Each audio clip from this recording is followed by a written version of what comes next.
This is Poland.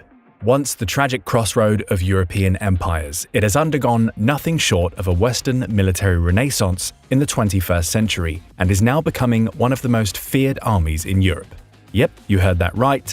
Poland has become a military beast, and Putin really should think twice before deciding to poke this fully staffed, well-armed, and exceptionally trained bear.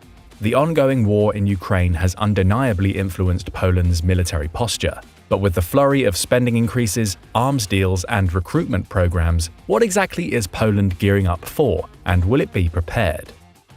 After what Poland's been through in recent history, trying to pull off a modern military revival is no joke. Within the span of a single lifetime, the Polish nation waded through shattering, simultaneous military defeats at the hands of both Nazi Germany and the Soviet Union, a wartime occupation, partitioning, and tragic Holocaust, and its complete absorption into the Warsaw Pact as a Soviet satellite for the 40 years that followed. Talk about trauma.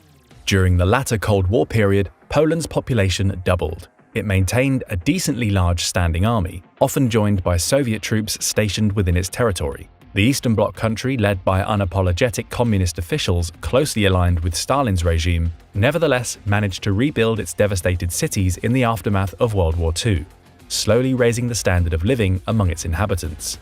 Over time, hardline Stalinists fell from power, followed closely by many ousted Soviet officers who had for decades filled leadership positions throughout the Polish army. The 1970s and 80s ushered in an era of turbulent protests and political change. The rise of Solidarity, a widely popular anti-communist social movement, preceded mass pushback to, and the eventual breakdown of, Soviet authority in Poland. The Poles wanted freedom, and eventually took it. By 1991, the dissolution of the Soviet Union created the conditions for democratic elections, Poland's first since 1920. This landmark moment was to be Poland's first major step in its inexorable civil-military transformation, one that would see the nation progressively look westward for models upon which it could base its rapidly developing economic, military, and political systems. Poland's Western integration scared the pants off enemy soldiers, and on September 18, 1993, Soviet troops left the country for good. Just 5 years later, in 1999, Poland officially joined NATO. 5 years after that, it joined the EU. But Poland trying to become besties with the West is not a new story.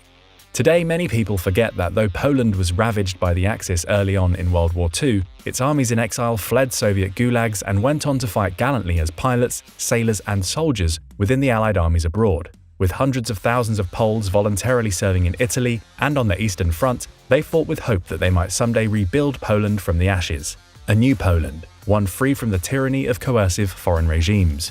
Poland followed this North Star as it cast away the vestiges of Soviet control in the new millennium. Ever since, it has progressively sought to become a self-sufficient, independent power in its own right. Even before it joined the EU, Poland sent 2,000 soldiers to participate in the 2003 invasion of Iraq, then the coalition's fourth largest military contribution behind the United States, the United Kingdom, and Australia. Poland maintained its presence in Iraq for years, participating in and even leading Multinational Division Central South, a NATO unit responsible for an entire occupation zone as part of Multinational Force Iraq.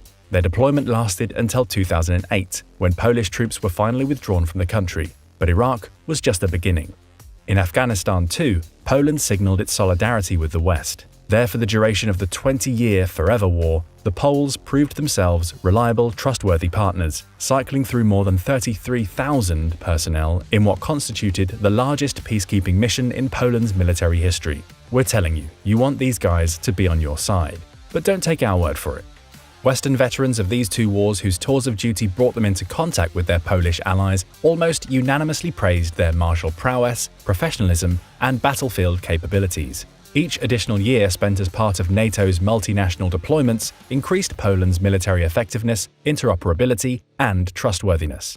With certain pundits labeling Poland an emergent protégé of the United States in Central and Eastern Europe, the nation has more than demonstrated its unity with other NATO allies, as well as its approval and support of American security policies. Since 1989, each successive Polish government has supported America's forward military presence in Europe, seeing in their ally a source of protection, friendship, and economic prosperity it so desperately lacked throughout its fraught history. Poland has repeatedly been one of few NATO countries willing to fulfill their obligations to spend 2% of their GDP on defense spending, a point of friction between the US and its other NATO allies in recent years. With amicable relations deteriorating between Poland's current right-wing government and President Joe Biden, who won the presidency in 2020, Russia's invasion of Ukraine caused a resurgence in Polish-American relations. Ever since, the two countries have reaffirmed their commitment to each other and to their shared desire to arm Ukraine with the weapons it needs to succeed. Great, everyone's getting along. Now let's get down to business and talk about geostrategy and tanks. The latest landmark decision to finally send main battle tanks to Ukraine has renewed attention on the United States and Germany.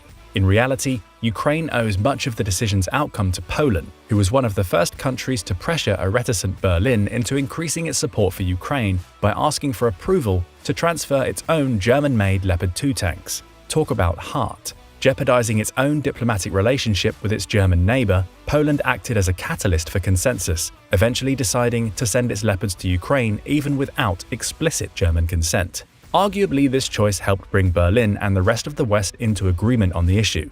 It also demonstrated Poland's proactive leadership role as a vocal opponent of Russian aggression, warnings it has been issuing to Europe since it joined the European Union in 2004.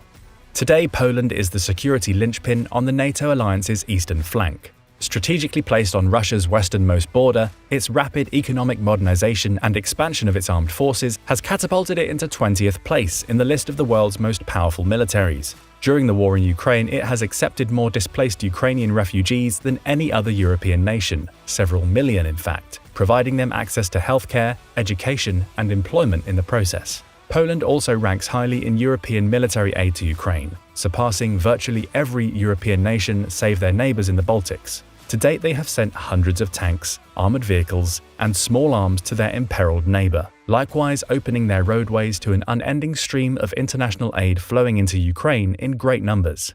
What about the rest of the West? Let's just say Europe's old guard have not emerged from the conflict in Ukraine unscathed. Great Britain is no longer a part of the European Union. Germany's initial reluctance to distance itself from Russian trade deals, pipelines, and natural resources, and the French president's dogged belief in the possibility of a negotiated settlement with Putin despite Ukraine's wishes to restore its original borders have seen each country's prestige fall. Poland has wholeheartedly jumped into this leadership vacuum and is now attempting to warn the wider world about the danger posed by Putin's Russia. In a September 2022 speech, the Polish President Andrzej Duda warned the United States General Assembly that this is not just a regional conflict. Russia's war against Ukraine is a potential source of global conflagration. This war will affect our countries as well as yours if it hasn't already. This, then, is what Poland is truly afraid of. For decades during the Cold War, it nervously awaited a war between the Soviet bloc and the West, knowing its borders might once again become Europe's bloodlands. Today, the threat remains. Eastern Europe is experiencing its worst conflict since World War II, and from the start, global leaders have warned against any actions that could escalate into a potential World War III scenario. Last November, this was almost what happened. That month, an errant missile crossed over into Polish territory, detonating at an agricultural grain-weighing facility, killing 2 people. The event, the war's first strike on territory outside Ukraine, prompted a barrage of coverage. Who fired the missile? From where? Why? Everyone knew NATO's famous Article 5 defense clause in the alliance's founding charter meant an attack on one ally was an attack on them all. Prudently, as the world leaders waited for answers, world leaders, none more patient than Poland, collected and weighed the evidence, ultimately deciding the event was likely a misfire, and ultimately not enough to invoke Article 5. It may not have sparked World War III, but the strike did prompt Polish officials to redouble their efforts to prepare for such an eventuality. Several months before, an opinion poll found that 84% of Poles expressed fears that military action could spill over into Polish territory. Poland, much like Ukraine, knows it could never face Russia alone without the material and moral support from the West. Could it? It would be impossible to predict how a conflict between Poland and Russia might unfold, nor how much support Poland might receive from NATO and the West. One thing's for sure, Poland isn't waiting around to find out. In the meantime, it's doing its utmost to deter Russia by arming and equipping its armed forces in a way that gives them the highest probability of military success. Is it overreacting? We really don't think so. In many respects, Poland now sees Ukraine fulfilling the role it was once destined to fill, the linchpin of European security, the first wall of defense against a Russian bear railing in its unrelenting quest to fulfill its imperialist ambitions. Poland has claimed it will support Ukraine for as long as it takes. The nation's historic antipathy to all things Russian and Russia's blatant disregard for its neighbors' sovereignty has prompted a thorough rededication to its own defense through an impressive military buildup. Poland already arguably possesses Europe's best army, but after the November 2022 missile incident, it looks set to get even stronger. And it means business.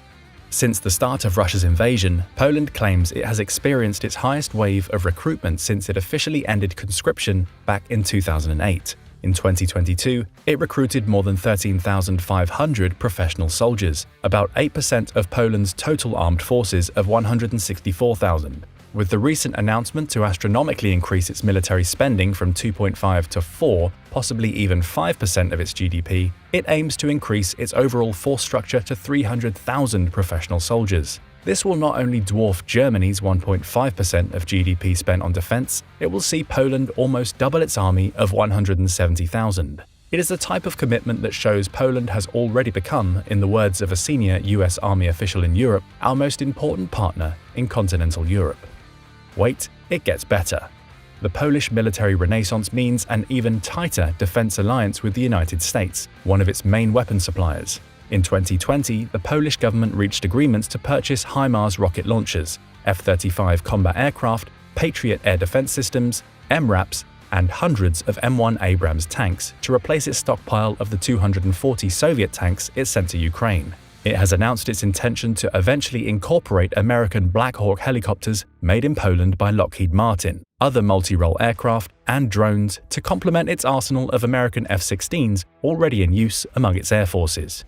This is not all. Poland is also ordering billions of dollars worth of weapons from cheaper South Korean weapons manufacturers, with a $10 to $12 billion order for 180 K2 Black Panther tanks, 200 K9 Thunder howitzers, 48 Fa-50 light attack aircraft, and 218 K2-39 Chunmoo rocket launchers. And that's only the used gear. Poland's appetite for new arms is even bigger, claimed one journalist. Korea will eventually send Poland 1,000 K2 tanks and 600 K9 howitzers in the coming years.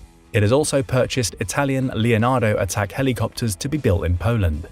Talk about being prepared for anything. What could go wrong? Well, some do say Poland's unprecedented defense spending will strain its domestic budget to the breaking point, but its neighbors are hardly complaining. They know the more Poland spends, the safer they'll be.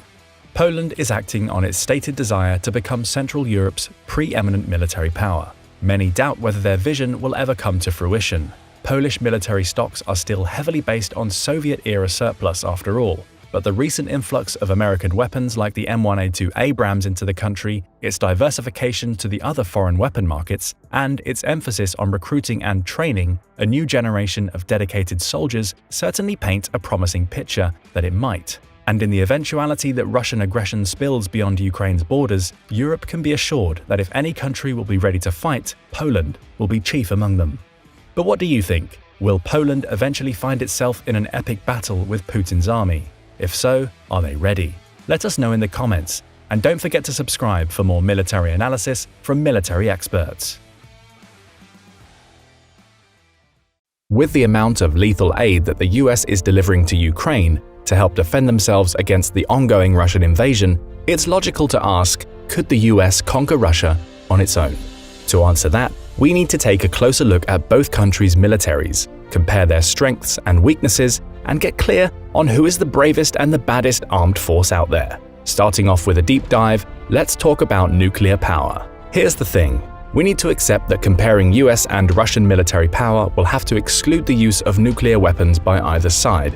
Why? Well, the US and Russia have roughly equal parity in nuclear warheads, with reportedly 5,900 total operational nuclear warheads for Russia and 5,400 for the US. Included in these stockpiles, yep, it's a tie. Russia and the US each have about 1,600 active, deployed strategic nuclear warheads. However, these numbers are just best guesses, since neither country will confirm nor deny their active nuclear forces, and only rarely will they confirm where such weapons are being kept. It's scary to be kept in the dark on this topic, right? Well, it gets scarier. Apparently, Russia claims to have a working dead hand system in place, also known as the perimeter system, that will automatically launch Russia's nuclear forces if an attempted first strike is launched to decapitate Russian leadership. While this system is supposed to be offline under normal circumstances, it's not clear when Russia has this system set to on. It's quite likely that since 2014, during Russia's earlier invasion of eastern Ukraine and the Crimean Peninsula, this system may have been continually online, in order to prevent a decapitating first strike by US forces. It gets worse. Putin apparently placed Russia's entire nuclear forces on high alert in February of 2022, following the invasion of Ukraine and NATO and the West's response to support the defenders. There is no indication that the high alert status has been revoked. In fact, as of March 29, 2023, President Putin has announced that Russia will no longer give advanced warning of their nuclear weapons tests, following their February announcement that they would no longer allow the US to inspect their nuclear weapons sites as part of the decades-old START weapons treaty. With all these unsettling red flags in place, let's shift gears and take a look at other aspects of the US and Russian militaries. Who do you think has the best army, budget, and weaponry? The short answer is, there really is no comparison. The US military is currently vastly superior to anything Russia can muster. Everything we've seen from the invasion of Ukraine so far shows that the Russian Army, Navy, and Air Force have been completely overrated by Western analysts and have been manhandled expertly by Ukraine's outnumbered but valiant defenders. What's left of Russia's once vaunted military is being chewed up faster than they can replace them. But it wasn't always this way. During the Cold War, the Soviet Union and the US had roughly equal conventional forces, at least in numbers. The USSR had an advantage in raw numbers of tanks and artillery, especially in the areas bordering Western Europe and its NATO member countries, while the US had a larger and more advanced Air Force, Navy, and Special Forces. But since the breakup of the Soviet Union in 1991, the two sides have grown steadily and dramatically apart in terms of the sophistication of their tanks and aircraft, the reliability of their state-of-the-art weapon systems, and their respective capability to project power into other regions and spheres of influence. For example, Russia currently has only one working aircraft carrier, an older, fuel oil-burning ship launched in 1985 named the Admiral Kuznetsov, which, oddly enough, was built in Ukraine. This ship has suffered a string of serious accidents, from shipboard fires to repair cranes falling on its flight deck during repairs. When it does travel, it never sails far from its home port without a seagoing tug to tow it back home. It isn't even in current deployment, having been in different dry docks undergoing continual repairs since 2018, and it's known to leave an incredibly dark trail of dense smoke due to an inability for its boilers to fully burn its low-grade fuel. The whole ship is an embarrassment to the world's navies, yet it's the largest capital ship Russia still has afloat, so they'll do anything to try and keep it going. You might see it back on the high seas in 2024, maybe. In comparison, the United States is completing its second carrier in the Ford class, the most advanced and largest aircraft carrier class in the world. The US Navy currently operates 11 carrier strike groups, each of which is built around a nuclear-powered carrier. Each of these strike groups incorporates multiple ships that includes Aegis-class carriers, nuclear-powered attack submarines, destroyers, minesweepers, and additional support and resupply ships. Each Ford-class carrier will be able to support more than 75 aircraft, including the latest fifth-generation aircraft, the F-35C, along with state-of-the-art drones, airborne warning and surveillance aircraft. These carrier strike groups allow the US to patrol the world's oceans and project air power far from the US mainland. Russia has no equivalent capability and likely never will. The same inequality exists in their respective air forces, and it's only widening. While the US has both the F-35 and F-22 fifth-generation stealth fighters, Russia's only close to but not quite fifth-gen fighter, the Su-57, can't deploy over Ukraine for fear of being shot down. Meanwhile, the US is already making progress on the NGAD, the next-generation air dominance system, which includes new weapons, advanced sensors, networking and battle management suites, redesigned jet engines, and innovative combat drones that will be designed around a truly groundbreaking 6th-gen fighter to replace the F-22, which, even though it's being replaced, still remains the best dogfighting combat aircraft in operation. The US Navy is also working on a 6th-gen carrier-based stealth fighter under the current program name FAXX. prototypes may already be flying, and the current Navy budget has already earmarked over $9 billion in funding for further development. On the other side of the equation, Russia claims to be working on a 5th-gen plus fighter, the Mikoyan PAK-DP, also known as the MiG-41.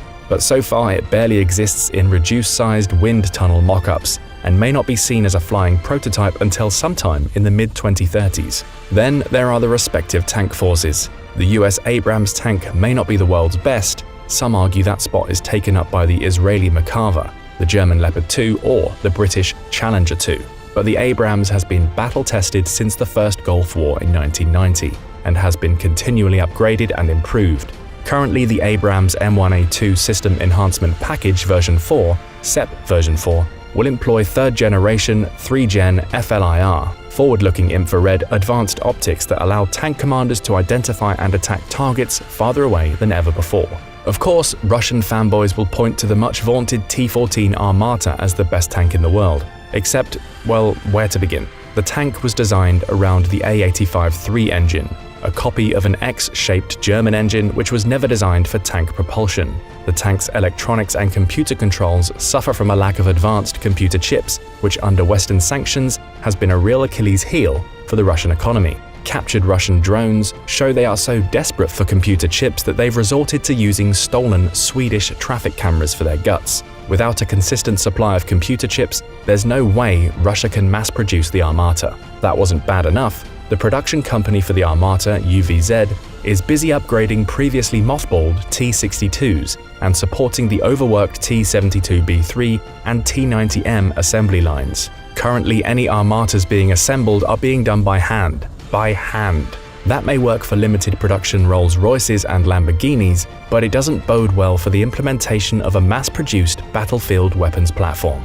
Without any Armatas in Ukraine, and with a greater reliance on more outdated and poorly retrofitted Soviet-era models, the Abrams is far and away better than the vast majority of the surviving Russian tank forces. I say surviving because as of March 2023, the Russians have lost, at a bare minimum, an astounding 1,900 main battle tanks. Everything from the upgraded but still outdated T-72s to around 58 of their more modern T-90s. This means that more than half of their country's entire pre-invasion active tank force has been destroyed or captured. And this number is only what's been positively verified by Western observers like the Oryx team of open-source analysts. According to the London-based International Institute for Strategic Studies, the total could be anywhere from 20% to 40% higher. Russia is so desperate for replacement tanks that they're even bringing in not just the T-62s from their mothballed tank graveyards, but as of March 23, 2023, even some 75-year-old T-54s and 55s.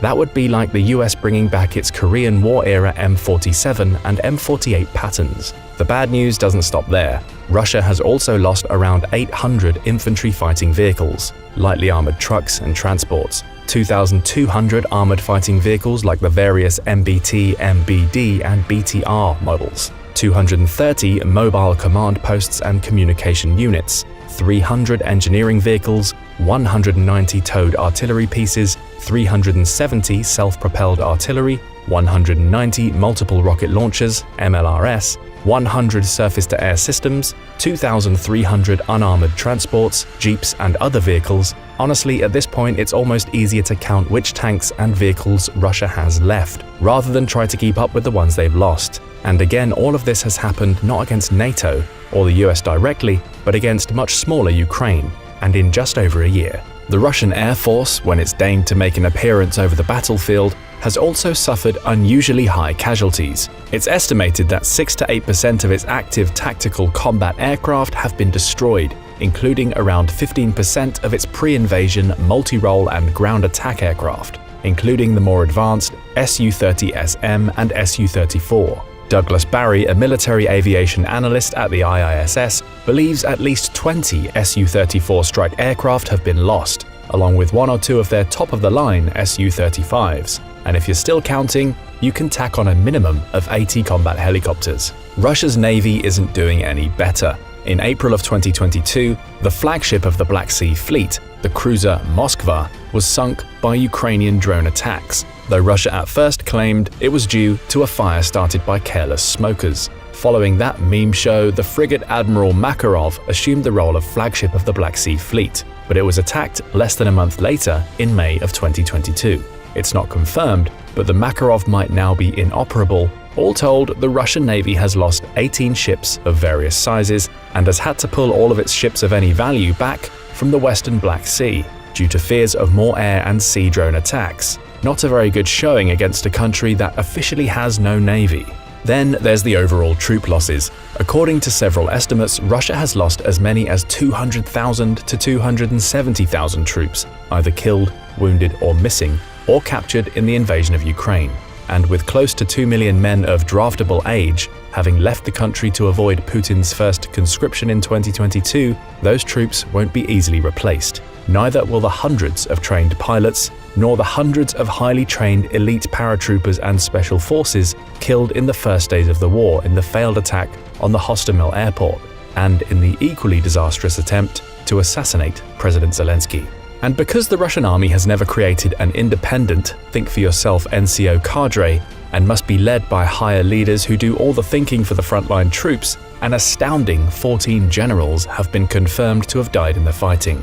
As of just May of 2022, Moscow had admitted that they had lost more than 300 high-ranking officers, a third of them members of the senior staff, namely colonels, lieutenant colonels, and majors. And this is only from a single year of combat against what is arguably a second-tier military, though Ukraine is punching way above its weight class. There are several reasons why Russia's military is doing so poorly. Institutional kleptocracy. Somewhere between 30% and 40% of Russia's annual military budget is siphoned off by oligarchs, commanders, and even Putin himself, who has an estimated fortune of over $200 billion. You can't expect your tank's reactive armor to operate when someone claimed to buy the explosives but instead put egg carton cardboard into the pouches where the explosives are supposed to go. Outdated tactics. With the serious degradation of its military both in numbers and quality, Russia has come to rely more and more on World War I tactics, namely massed artillery barrages and human wave attacks. The Russian commanders issue top-down commands that often bear little to no awareness of the current battlefield's logistics. This stems in part from Russia's incapability of creating an educated and well-trained NCO corps, which all other Western nations rely on. The inability to adjust. Russia seems incapable of learning from its mistakes. It's fought battles where its tanks bunched up and became easy targets for Ukrainian artillery, aided by spotter drones, or simply rolled through minefields without any concern for the consequences. We'll discuss one such example later on, in the Battle of the Seversky Donets. This rigidity is another result of a lack of a properly trained NCO corps, who might be able to adjust avenues of attack and better coordinate tactics at the point of opposition. The only element of the Russian armed forces that Putin seems able to rely on is his nuclear arm. And as we've already agreed, we're not including these in our discussions, for now at least. But Putin continues to rattle his nuclear sabers every chance he gets, as if that's the only way he can keep NATO and the US from placing boots on the ground in Ukraine. But it's clear from the battlefield that Ukraine needs no additional troops, just the advanced weaponry and ammunition that is already flowing into the country as we speak. There are 3 recent battles that showcase Russia's surprising ineptitude in modern warfare. The Battle for Antonov Airport, February 24, 2022. Within hours of President Putin's announcement of his invasion of Ukraine, his special military operation, a coordinated effort was made to land paratroopers, known as the VDV, and other special forces at Kyiv's Antonov Airport, otherwise known as the Hostomel Airport, named for the city in which it's located. An estimated 30 to 40 Russian helicopters led the airborne invasion, supported by a handful of fighter aircraft. If it had been successful, this operation would have paved the way for dozens of large Il-76 troop transports to land. Those planes would have carried thousands of reinforcements and would have then occupied a vital region within 10 kilometers of Ukraine's capital.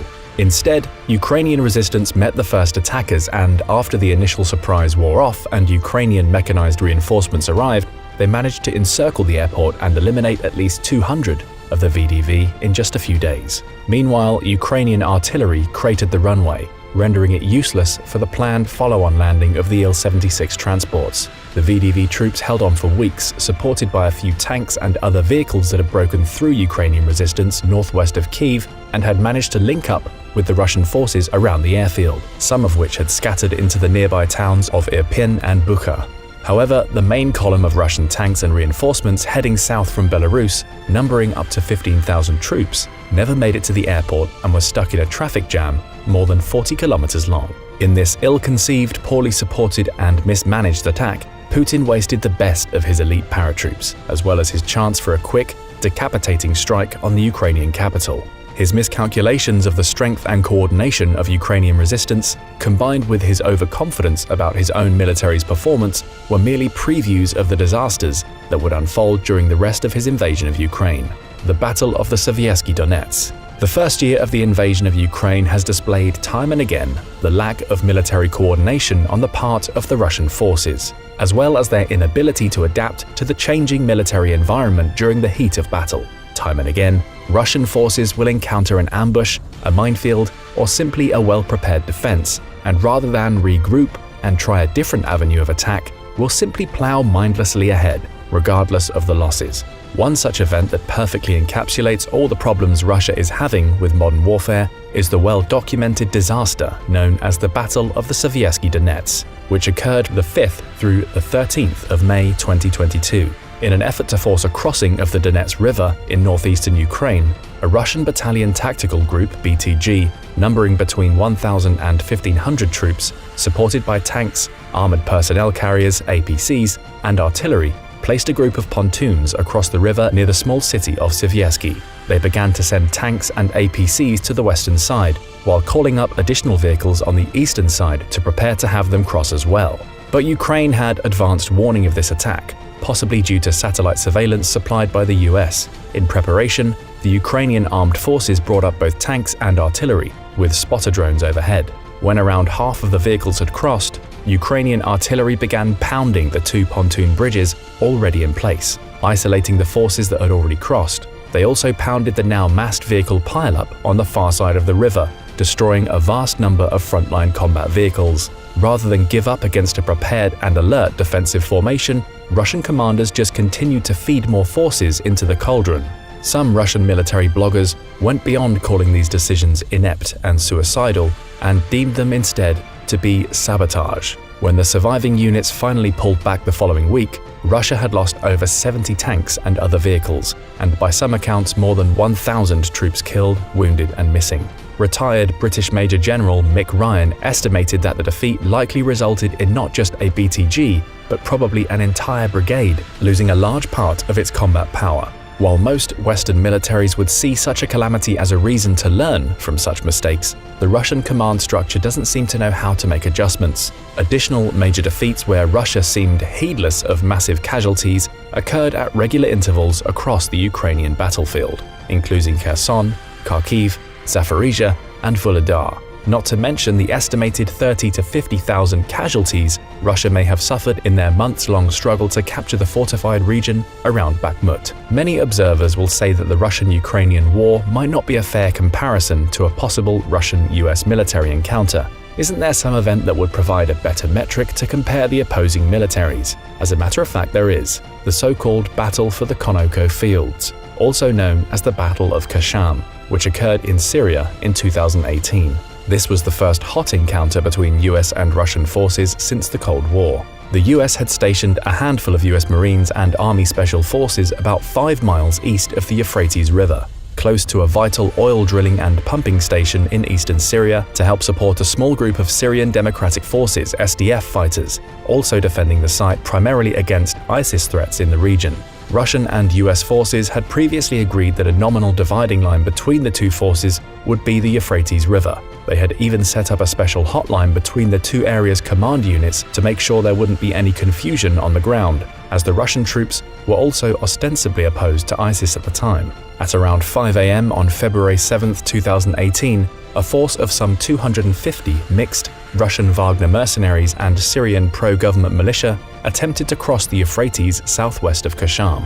US forces fired a few artillery rounds to warn them off, and they did pull back. But later in the evening around 10 p.m., the US troops were surprised to detect a column of Russian T-72 tanks and support vehicles, along with as many as 500 soldiers, heading towards their position from the east side of the Euphrates. Sporadic artillery fire and mortar fire began to hit their positions as well. The US troops followed procedure and contacted their opposite numbers using the predetermined hotline, but the Russian commanders assured them that there were no Russian troops in the area. With that reassurance, the US troops called in massive air and artillery support involving F-15E and F-22 fighter jets, B-52 bombers, AC-130 gunships, AH-64 Apache attack helicopters, MQ-9 Reaper and RQ-7B Shadow drones, in addition to M777 howitzer artillery and M142 HIMARS rockets. The Russian and Syrian forces never got to within rifle range of their US targets. 4 hours later, when the fighting was over, more than 100 of the attacking forces had been killed, though some estimates put that loss at closer to 330. The only casualties on the US SDF side was a single wounded SDF soldier. The lopsided nature of the encounter, due to primarily the overwhelming and accurately directed air and artillery strikes supplied by the US, underscored the uneven nature of the current US and Russian military forces, as well as their relative abilities to use combined arms in a coordinated fashion. The massive response was also seen as a deliberate warning to Russia not to take the US or their allies lightly. That leads us inescapably to another interesting question. Could the US on its own invade and conquer the country of Russia? Alternatively, could the US, with NATO's help, conquer Russia? Bluntly, right now there's no way the US, even with NATO's help, could physically invade and conquer Russia. Even if Russia failed to use their nukes, and you can be certain they would, there's simply no way the vast country of Russia, stretching through 11 time zones, could ever be fully occupied and pacified.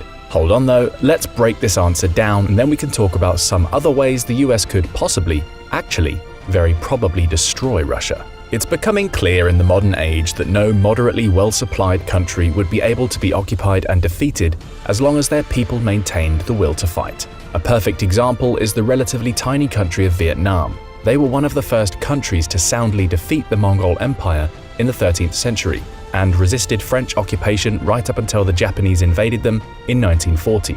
After the fall of Japan in 1945, they went on the offensive to drive the French out of their country. And when they were successful and the US tried to defend the area of South Vietnam, they fought for more than a decade before driving the US out as well, despite suffering as many as 1 million casualties. Cambodia next thought they could occupy Vietnam's Mekong Delta, but in a mere 2 weeks, the Vietnamese routed the attackers and occupied the capital, Phnom Penh, which they held until 1988. China then invaded, thinking that they could impose their will on the ruling Vietnamese government. But the Vietnamese went toe-to-toe with the mighty Chinese army and after some brief but intense fighting, managed to force them to withdraw, though China considered the event merely a short, punitive expedition.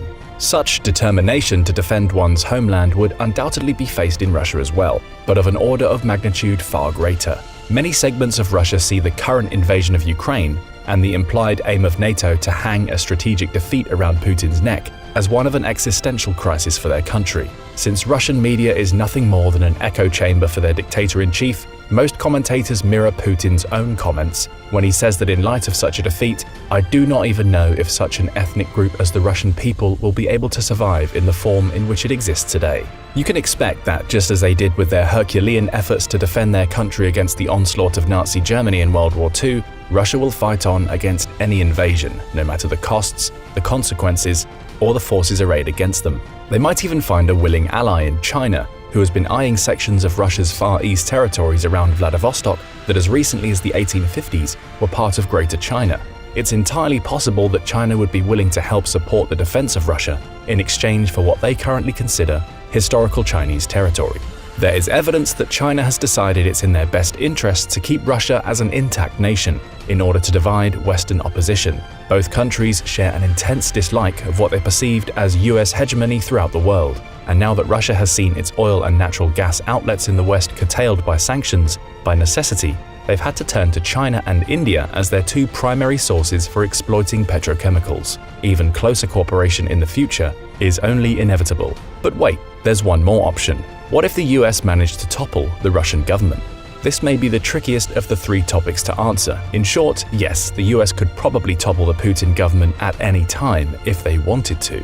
There was a recent event that showcased just how precise US strikes have become, an event that may have led Putin to decide to travel in a special armored train, and to spend much of his time in isolated bunkers in Siberia, far from the active front lines. On August 2, 2022, the US sent a pair of specially modified Hellfire missiles to take out Ayman al-Zawahiri, one of the al-Qaeda leaders responsible for planning various attacks on US and Western targets, including the 9/11 attacks, the bombing of the USS Cole, multiple bombings of US embassies in Africa, and others. He was tracked to a residence in Kabul, in the middle of a densely populated area. But the two drones were so precise that the US claimed Zawahiri was the only casualty of the operation. According to published reports, he was taken out while he stood on the second-floor balcony of the residence with the missiles equipped with Ginsu knife-like projections. The strike was publicized in a series of press conferences, with additional US government officials warning that no matter how long it takes, no matter where you hide, if you are a threat to our people,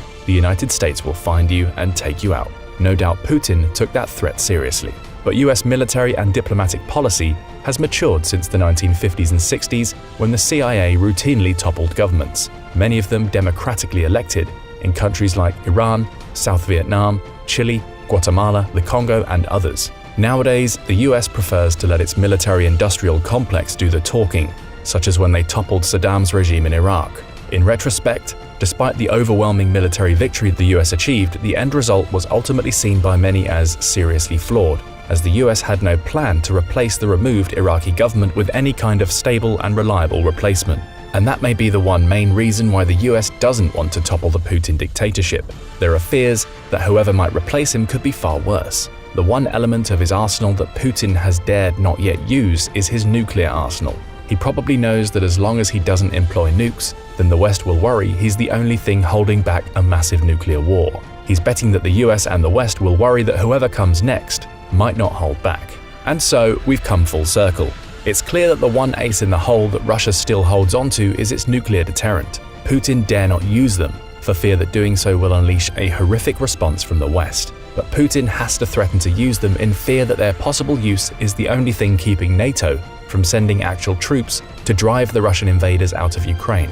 And the West dare not take Putin out directly, for fear that his replacement might be willing to use nukes in an act of suicidal revenge. And so the world balances on a precarious knife's edge, closer to a nuclear holocaust than we've been since the Cuban Missile Crisis of the early 1960s. It would be best if all sides could take one giant step back from the precipice, but Putin seems incapable of backing down, and the brave Ukrainians are determined to take their country back, as well they should. The most likely outcome is that some oligarch will find a willing accomplice in Putin's cook staff, and the Russian president will succumb to a bout of severe intestinal distress, following which some level-headed replacement will endeavor to repair the massive damage Putin's done both to Ukraine and to his own country.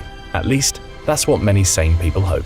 Don't forget, before he was the leader of the Wagner Group, the oligarch Yevgeny Prigozhin had a very special nickname, Putin's chef. But what do you think? Could the US military conquer Russia all on its own? How would they do it? Let us know in the comments, and don't forget to subscribe for more military analysis from military experts. Going into war isn't always a choice. More often than not, it's a necessity. And even with NATO's support of Ukrainian independence, it seems like Putin is leaving the US less and less choice in the decision of whether or not to get more actively involved in the war in Ukraine. But if the US had to suddenly engage in a full-scale war against Russia, how would it fare? What plans is it making for such an eventuality? One thing is for sure. Putin had better buckle up. The US military keeps its M1 Abrams oiled up, its Tomahawks loaded, and its star-spangled heroes capes nearby all year round. It is always prepared and has kept a particularly close watch on the former Soviet Union ever since the 1940s. During the Cold War, the West had it easy. Despite communist coups and the proxy wars, the Americans and their NATO allies always knew exactly who the real threat was, the foe pulling the strings behind the scenes, if you will. It was, of course, the Soviet Union. For 45 years, the West had prepared, strategized, and planned for the ultimate eventuality, an all-out military confrontation with the Soviet superpower. Whether the Cold War conflict went hot by spiraling into the nuclear realm, or if kinetic operations remained firmly moored in the familiar bounds of conventional warfare, made little difference. What mattered most was that the enemy and its intentions were clear. Knowing that is half the battle. But what happened next changed everything. The Soviet collapse in the early 1990s kick-started 3 decades of self-discovery as the US spread its wings as the world's sole superpower. Combating terrorists, genocidal dictators, and non-state tyrants became the order of the day. NATO members drifted apart, the alliance's mission and purpose suddenly cast into doubt. Then came a 2-decade forever war in the Middle East. We all know how that turned out. After a decade of strategic revision, the US finally embarked on a wholesale pivot to Asia, now hoping to contain a Chinese threat which had for decades grown stronger almost in plain sight. And then February 2022 happened. Russia invaded Ukraine. Geopolitical clarity, it seemed, was restored. The aggressive Russian bear, whose foreign policy since the Soviet collapse had vacillated somewhere between bitter Western resentment and surprising Western rapprochement, showed its true colors. America, firmly committed to bolstering its presence in the Indo-Pacific, nevertheless seized the opportunity in Europe. For years it had been nursing its wounds, trying to restore European partnerships and alliances which had slowly atrophied under the pressure of populist politics. The invasion recast these relationships in stone. Everyone in the Western world suddenly saw the reflection of their own histories in Ukraine's existential fight for its independence. The US and its Western allies pledged collective action: sanctions, hybrid warfare, material donations, refugee support, and military training. Everything short of entering the fight themselves. This Western support coalition has shown no signs of weakening now, more than a year into the war. If Finland's recent accession to NATO says anything, it has only grown stronger. What is this all leading to? For the Americans, who for a decade could not drum up the political unity required to deal with Russian revisionism, the Russian threat is credible once more. The pivot to Asia will continue apace. But now, with Eastern European sovereignty under threat once more, America must continue to do everything in its power to prepare it and its European allies for the ultimate eventuality, a full-scale war with Russia. We know you're probably laughing right about now. War with Russia, you're saying. The same Russia that can barely make inroads against a country 28 times smaller and with 100 million fewer people than itself. The same Russia that has allegedly already suffered 250,000 casualties in a single year of fighting, more than the entire number of Russian soldiers killed in every war the Soviet Union and Russia fought since World War II combined. Well, yeah, that Russia. As counterintuitive as it now seems, Russia still poses a grave threat to Eurasian security and Western values the world over. Western analysts are contemplating a number of contingencies that could result from the war in Ukraine, which fortunately for us all has thus far remained contained to a single country. The major one is the potentiality that Russia and its fuming dictator Vladimir Putin, finally recognizing the futility of winning a long-term victory in Ukraine, go absolutely rogue. Russia has all but burned its remaining capital with the West. Politically, Putin is a global pariah. Economically, Russia has been cut off from Western markets. Its once profitable natural gas left with virtually nowhere to go.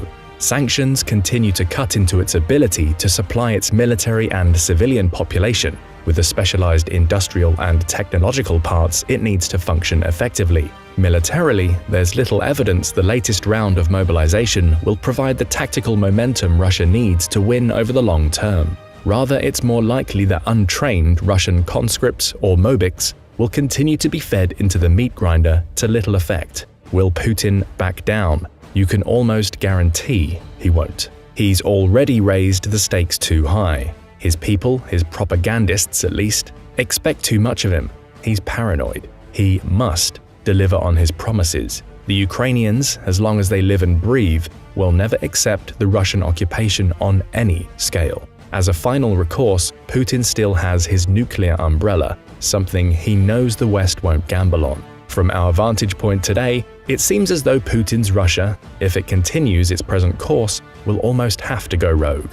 It won't end the war with a negotiated settlement unless something drastic changes, but as attrition whittles down its once vaunted military power, it will be forced to engage in its antebellum tactics, only far more aggressively. It will rely on asymmetric warfare and hybrid operations to destabilize the West. It will increasingly act like a global version of its now closest remaining ally of consequence, Iran. completely decoupled from the international community, pursuing a revanchist foreign policy using drones, proxy wars, missile strikes, espionage, and more, all while using its nuclear umbrella to deter Western retaliation. Nuclear threats will continue to grow in intensity. Cyber operations will increase in kind. Putin will target vulnerable pipelines and transoceanic fiber optic cables. Russia will continue to fund and sponsor disinformation and misinformation campaigns. Russian bots named Peter and Frank will enter your feeds at election times in the hopes of trolling you into voting for their candidate of choice. The bloodletting in Ukraine will continue. The threat of escalation will remain omnipresent. And that isn't good, because as one think tank put it, a rogue Russia still represents a geopolitical crisis of the highest order. It's a threat to global security, Western political systems, the cybersphere, space, and food security, not to mention every Ukrainian civilian. Let's be clear, Ukraine has blunted, if not outright neutered, Russia's conventional military power over the past year. That feat alone is remarkable. But this war won't end anytime soon. Russia remains a dangerous foe, and elsewhere, especially outside Ukraine, the bear can still bite. Make no mistake. So where, outside Ukraine, could the US see itself fighting Russia, and how would it do so? One of the geopolitical hotspots for a possible confrontation between Russia and the US is in a random chunk of territory wedged between Lithuania and Poland, known as the Kaliningrad exclave. This sparsely populated patch of land is Russia's gateway to the Baltic, a heavily defended former German port city ceded to the Soviets in the aftermath of World War II. Kaliningrad's geography is tricky. The port is literally surrounded by NATO countries. Strategically, it's an A2AD, or anti-access area denial nightmare for NATO. Home to thousands of Russian forces, advanced fighter jets, and nuclear-capable Iskander-M missiles, the exclave is connected to Belarus by a narrow 40-mile land bridge known as the Suwalki Gap, which itself cuts into the only two highways and lone railroad connecting Poland to NATO's exposed Baltic states. Since NATO assets cannot traverse the Suwalki Gap without coming under the guns of Russia's military in Kaliningrad, the wide-open rural region is a crucial choke point that Russia would almost certainly exploit if it ever sought to cut off the Baltics from NATO. Finland's accession to NATO has caused tensions in this region to flare once more. In a matter of 1 year, NATO's border with Russia has doubled, adding over 800 miles of densely wooded, difficult-to-patrol tundra. The Baltic Sea has come firmly under NATO's protection, with Kaliningrad the only Russian outpost in an otherwise Western-friendly sea of states. Putin has had grievances against the West for years, and nobody, certainly not now, should bother trying to predict his next move. But prediction and preparation is the express job of America's military strategists. Were Putin to try to secure the Suwalki Gap to Kaliningrad or gain a foothold in Finland, Lithuania, Estonia, or any of its past satellites, the US and its allies must try to discern his regional capabilities and prepare for an open conflict. But what would this look like? How does the Russian way of war differentiate from the American approach? America is fortunate, at least far more fortunate than Russia in this hypothetical. Its robust network of military alliances and partnerships throughout Europe mean it would be far from alone in a war against Russia. Before the war in Ukraine, both Russia and NATO had respected the terms of the 1997 NATO-Russia Founding Act, committing both sides to avoid reinforcing or permanently stationing forces on the territories of the former Warsaw Pact states or their neighboring Russian borders. Russia abrogated itself from these terms when it invaded Ukraine.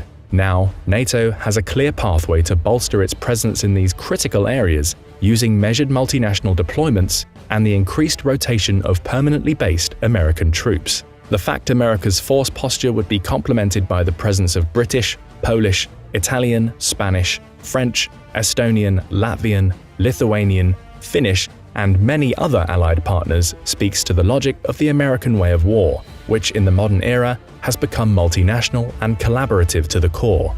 There is strength in numbers and resolve in collective resilience. These force multipliers are not something Russia could count on in a direct confrontation with NATO.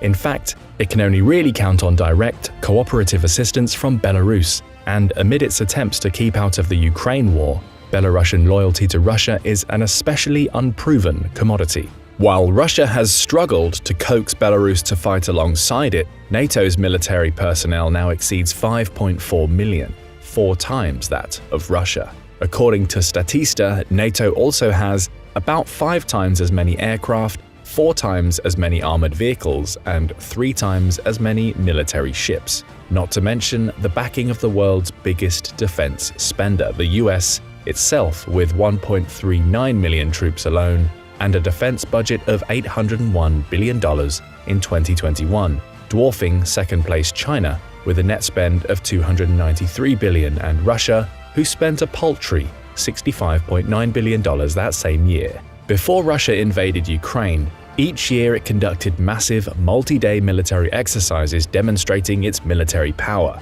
NATO has done the same, ramping up its collective exercises over the past year in response to Russian aggression. While these exercises show little more than NATO's theoretical military effectiveness, the war in Ukraine has brought Russia into stark relief, and it has certainly been found wanting. Russia is in the midst of a new military reform, something its Ministry of Defense announced at the end of 2022. Most see this as little more than a haphazard attempt to patch a sinking ship. They're trying to grow their modern military to the size it was over 2 decades ago. But today there remains a lack of specialists in charge of maintaining military equipment and vehicles, as well as military infrastructure inherited from the USSR, which no longer exists today. Additionally, there were tens of thousands of auxiliary positions like military financial officers and army construction workers, which have also ceased to exist. In other words, noted Russian military journalist and military analyst Pavel Felgenauer, the nominal size of the armed forces cannot be increased in a realistic and meaningful way. Russia lacks qualified junior officers. There's nobody to command the conscripts they're throwing into battle. The army of 1.5 million soldiers Russia dreams of is little more than a bureaucratic fantasy. Still, Russia is frantically trying to restore its depleted forces to the numbers it boasted prior to the invasion of Ukraine.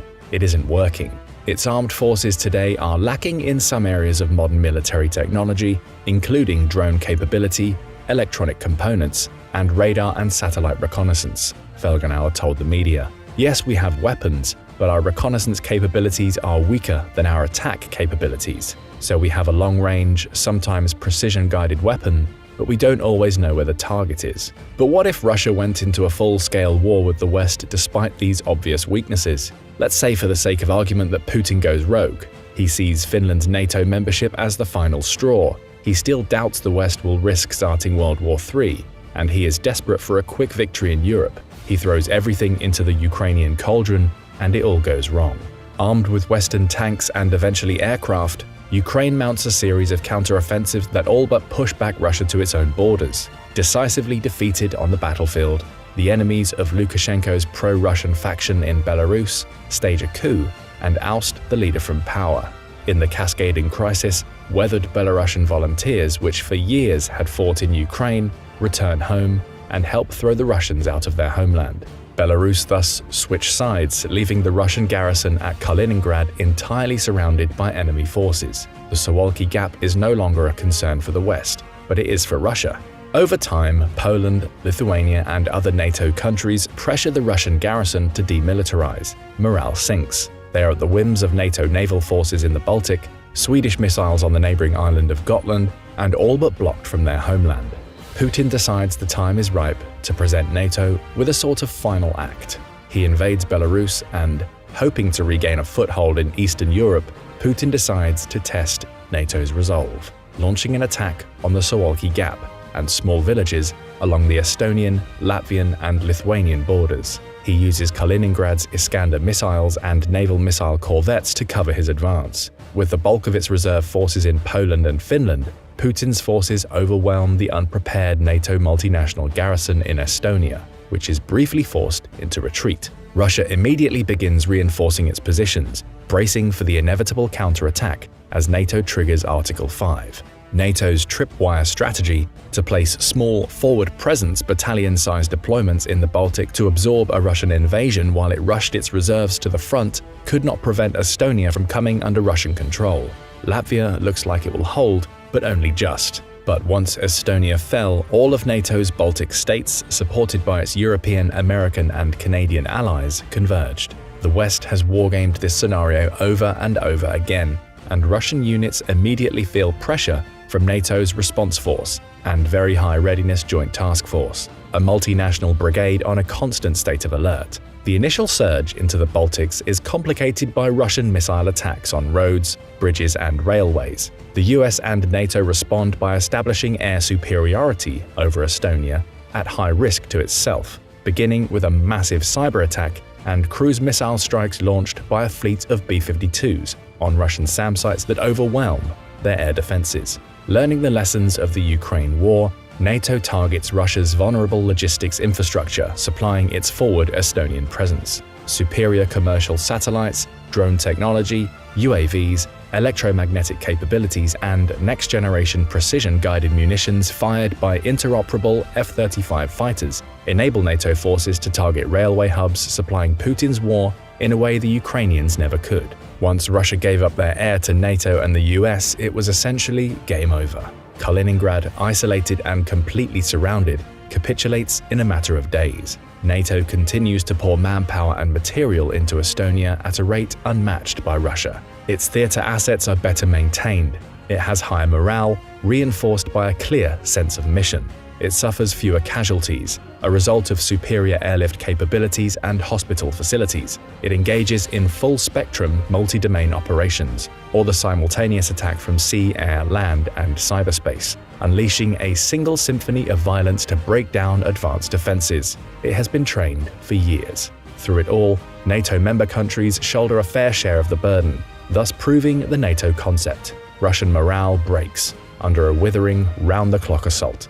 The war is over in a matter of weeks. Russian forces beat a hasty retreat to Moscow, and Putin's world comes crashing down as his people, fired up after years of disappointment, global isolation, bloodshed, and military setbacks, finally turn on him.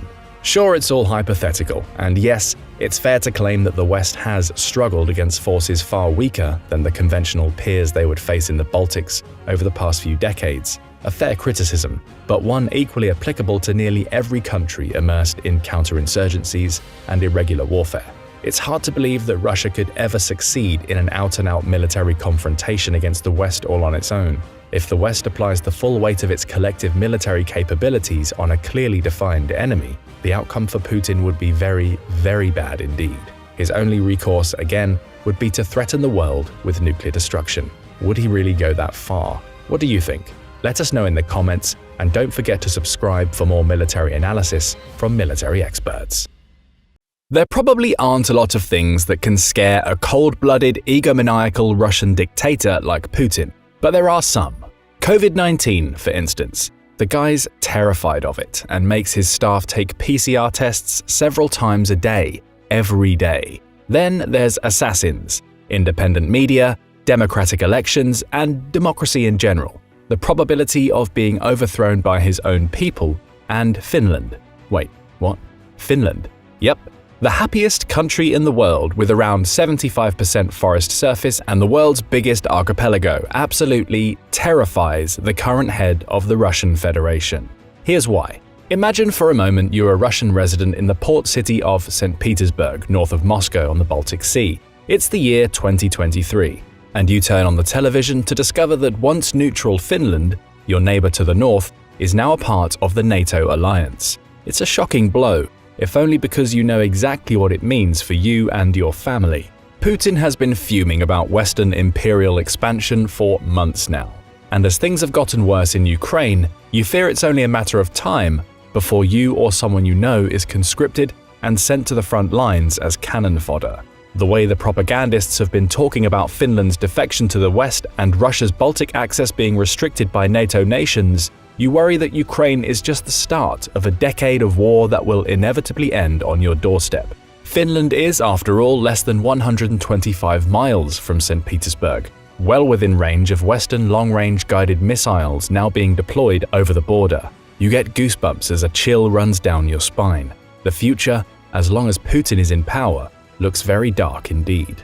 It is a fitting twist of fate that the man who set out to reduce Ukraine to a puppet state and create a greater buffer between Russia and NATO has now induced long-neutral Scandinavian countries to apply, and in Finland's case, join the NATO alliance, and adding insult to injury, double its physical border with Europe.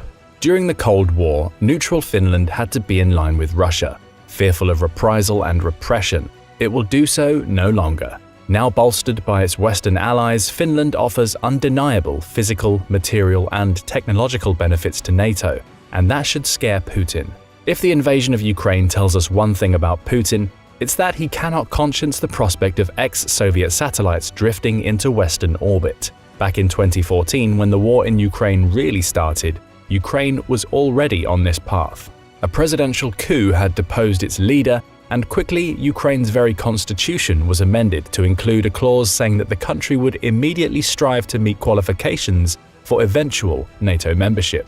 There's a reason for Putin's paranoia. Russia hasn't exactly been on the happy side of history for much of its past. European invaders have picked Russia apart, or tried to at least, at various times, from Napoleon's aborted invasion in 1812 to grueling battles with Germany in both world wars. Putin's heroes, the post-1945 leaders he so desperately seeks to emulate, laid down a strict national security policy during the Cold War that eventually became Soviet doctrine.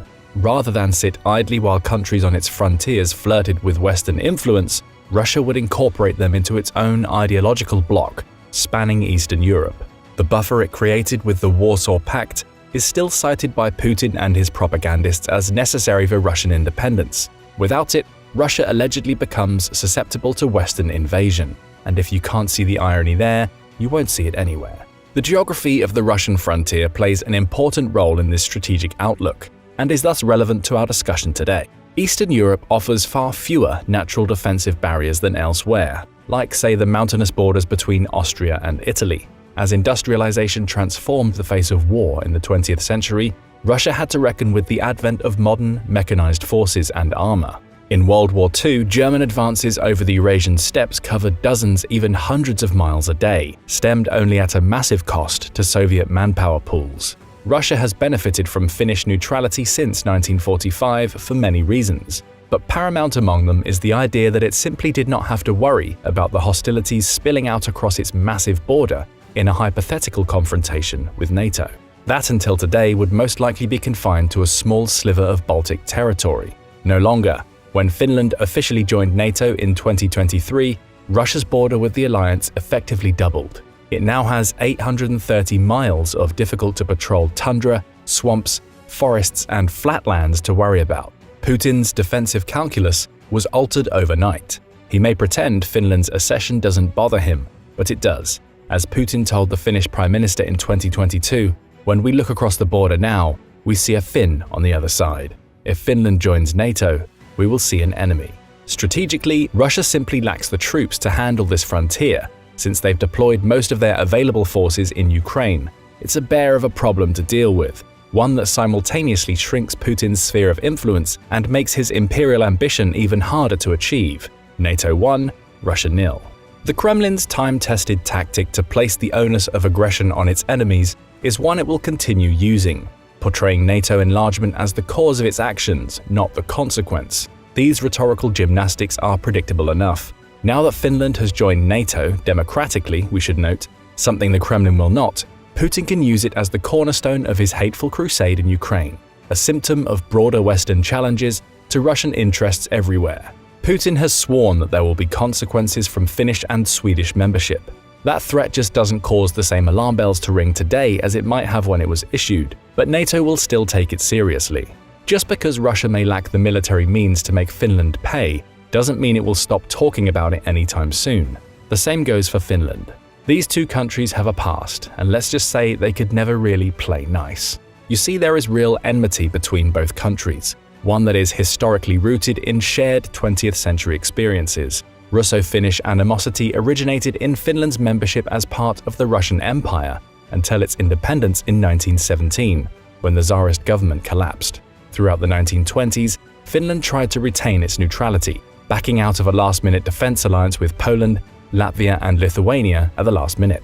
In 1932, the Soviets tried to quell Finnish fears by signing their own non-aggression pact. Little did Finland know the Soviets would dole out non-aggression pacts like hotcakes in the coming conflict, treating bilateral promises as loose suggestions rather than binding rules. During World War II, tensions between the Soviet Union and Finland exploded once more when the Soviets signaled their expansionist aims by signing yet another non-aggression pact, this time with Nazi Germany in August 1939.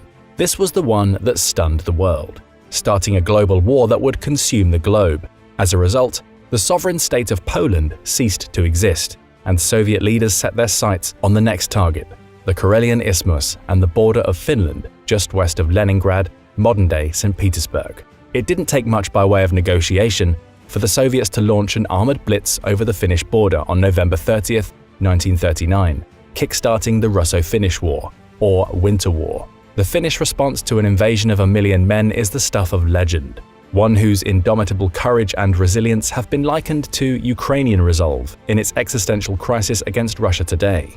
As winter set on the Finnish frontier, plucky Finnish ski troops offered stout resistance, inflicting massive casualties on the bogged-down Red Army.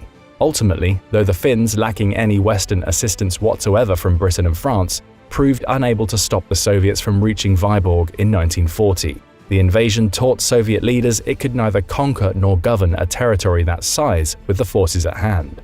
The Winter War resulted in Finnish territorial losses, but the Finns avoided a worse fate. It would take a Machiavellian alliance with Germany to push the Soviets out in 1941, and an armistice in 1944 to forever seal Finland's rancor towards its aggressive neighbor. Finland's strict policy of neutrality it had held since 1945 changed overnight with Russia's invasion of Ukraine. Today, Finland has simply had enough. Its armed forces stand ready to take up arms with their NATO counterparts to deter any future Russian threat, recognizing, as we all should, that over the long term, Russia will reconstitute its forces to adapt its force posture to NATO's new Scandinavian presence from the Baltic to the Arctic. Some are calling Finland's NATO membership the biggest development in European security since the remilitarization of Germany in 1955, when Germany came into NATO as a remilitarized state after the Second World War. This begs the question of why. What does Finland offer NATO in terms of immediate military capacity that other states might not? The first is proximity. NATO is now within touching distance of the strategically important Kola Peninsula in Russia's far north and its second largest city, St. Petersburg, on the Baltic Sea coast. The Kola Peninsula, in case you don't know, has been described by the Center for Strategic and International Studies as the crux of Russia's military establishment in the Western Arctic, whose air and maritime capabilities are essential to Russia's homeland defense, Arctic dominance, and global power. Its Severomorsk 1 airbase, Gadzhievo submarine base, and Okolnaya submarine support base on the peninsula provide Russia with operational readiness in the Arctic, where it can deploy SLBM, ICBM, and electronic warfare assets to defend its positions at a moment's notice. Russia's aggression thus far has resulted in a greater concentration of NATO forces on its Baltic border, a trend it can expect to see continue further north if it continues behaving badly in the geopolitical realm. Starting in 2017, NATO deployed 4 multinational battle groups to the region, one in Estonia, one in Latvia, one in Lithuania, and one in Poland. Each contains about a battalion's worth of forces, just over 1,000 soldiers, together with their equipment, tanks, tactical armored vehicles, a headquarters company, logistics infrastructure, and everything else they would need to fight. NATO cycles new forces through each battle group on a rotational basis. After the 2022 invasion, NATO members agreed to deploy 4 additional battle groups to the states adjoining Ukraine, a safeguard in case the conflict spilled over into NATO territory. Collectively, the establishment of these 4 units constituted NATO's biggest regional reinforcement in over a generation. Fortunately, it has not yet. But as of today, NATO has deployed multinational battle groups to Slovakia, Hungary, Romania, and Bulgaria, extending its defensive front with Russia from the Black Sea to the Baltic. Finland's membership takes NATO's forward presence all the way north to the Arctic Sea. NATO's multinational battle groups are combined arms formations, meaning they employ infantry, armor, artillery, and air power in tandem to achieve their objectives. These unique units are extremely mobile, adaptable, and flexible, trained for an array of threats and combat scenarios. The headquarters for each battle group is integrated, meaning each nation is represented at the command post. Together, they bring unique capabilities to the table in order to bolster collective defense. According to one NATO official, these flexible units are mutually supporting and, most importantly, send a message that we're here, we're ready, and we can respond to any aggression. It's now time to get down to brass tacks. What does Finland offer NATO? Finland has a relatively small peacetime military, ranked 51 out of 145 countries by the annual Global Firepower Review. It spends about $6 billion annually on its standing armed forces. The Finnish army, the country's largest branch and one devoted to the defense of the nation, has a cohort of around 23,000 active duty soldiers on its rolls, including active duty professionals and conscripts. This may not seem like much, but it has a reserve potential of 900,000 from which it can draw 280,000 well-equipped soldiers in times of crisis, 3 times more than the British Army can field. These are subject to mandatory military service and regular training exercises, meaning its reserves are also prepared well. In terms of armored vehicles, Finland's primary tank platform is the highly effective German-produced Leopard 2A4 and 2A6 tanks, of which Finland boasts somewhere in the region of 200, 100 acquired from the Netherlands. 179 of these are said to be field-ready. It recently donated 3 Leopards to Ukraine. Apart from its tank force, Finland fields an assortment of infantry fighting vehicles and armored personnel carriers, with over 200 of the former and 1,000 of the latter. One of Finland's greatest strengths is its army artillery, considered by some to be the largest and best equipped Europe has to offer.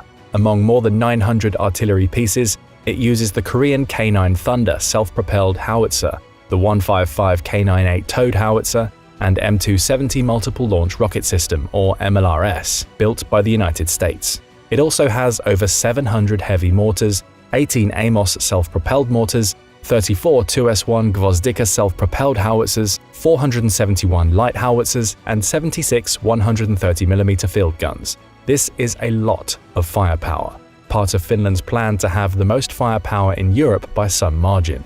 This service makes use of counter-battery radars to locate the position of enemy artillery batteries, sometimes giving Finnish troops enough alert to bug out before they are struck. Its wheeled counterparts to the devastating American HIMARS systems have already been wreaking havoc on Russian forces in Ukraine.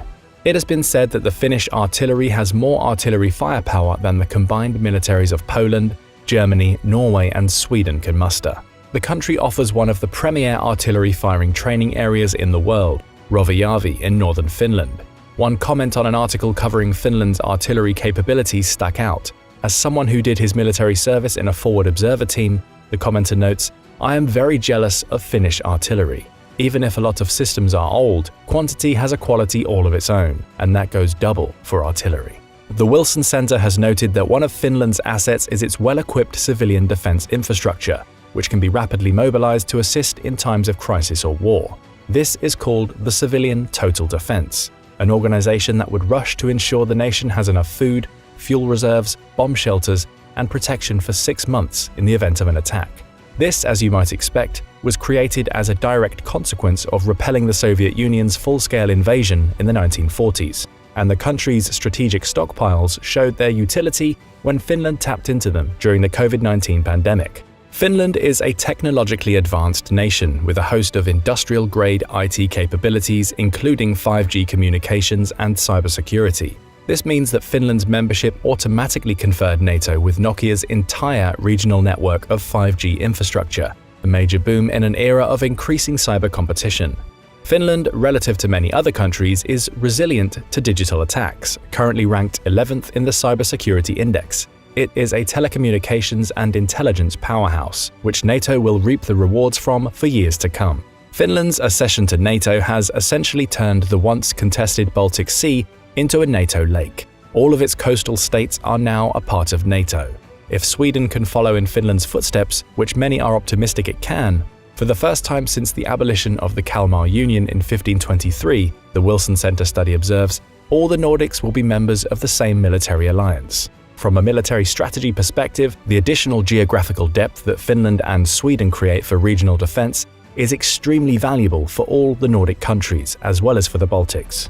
The extension of NATO firepower extends to other domains. Finland has a fleet of 55 US-made Fa-18 Hornets, fully equipped with an arsenal of American precision-guided munitions, among them the AIM-9 Sidewinder and the AGM-158 JASSM air-to-ground cruise missile.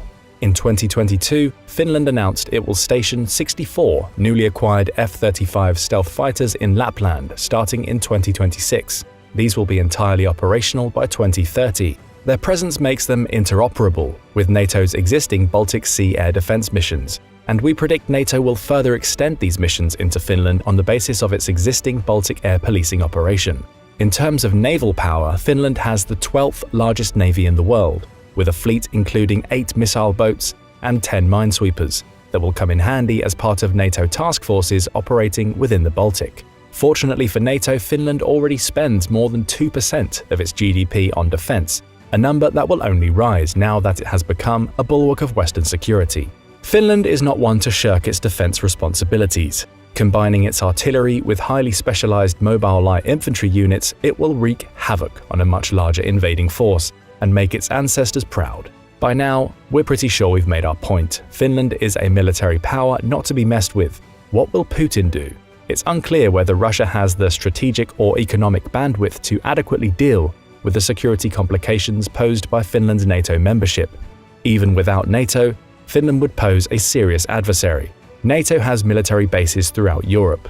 It still must secure Finnish political agreement to permanently base its forces on the Russian border. But NATO will increasingly be looking to simulate the harsh conditions of Northern Europe in its wargaming exercises. Finland has been rehearsing and training its forces to operate in this environment for decades. Now, at the minimum, it will teach allied forces to do the same. Russia's strategic conundrum is enormous. If it had sat back for a decade or more, there's a chance NATO would have dissolved on its own, its internal unity torn asunder by petty politics and an overall lack of purpose. Now Russia will have to make a choice on how to engage in the Baltic-Arctic region. It will likely do what it always has, resort to grey zone tactics to undermine NATO's position. This hybrid spectrum includes attacks on infrastructure like undersea cables, pipelines, and oil and gas fields, or targeted assassinations, sponsored acts of terrorism, and cyber attacks. It will always fall back on its beloved nuclear arsenal, saber-rattling where it needs to project its rapidly diminishing strength. The long bottom line is that Russia can't do much until it pulls out of Ukraine. As the author of a recent Finnish defense report concludes, while Russia will likely try to beef up its forces near Finland in the near future, these won't come anywhere near Cold War levels. Due to the losses Russia has suffered in Ukraine and the slowness of establishing new forces, the report concludes, it is likely that there will be no significant increase in military power in Finland's immediate neighborhood before the 2030s. And that should give Putin great pause. But will it? What do you think? Let us know in the comments, and don't forget to subscribe for more military analysis from military experts. The war in Ukraine is still raging, and despite Putin's repeated failure to secure enough military manpower with actual training and experience to make any lasting headway on the battlefields, or simply stop embarrassing himself by losing dozens of tanks every week, Russia doesn't seem to be backing off anytime soon. How will the Russo-Ukraine conflict progress? Will it involve Russia's inevitable attack on members of NATO? And if the bear ever decides to strike again, is NATO ready to respond? Let's find out.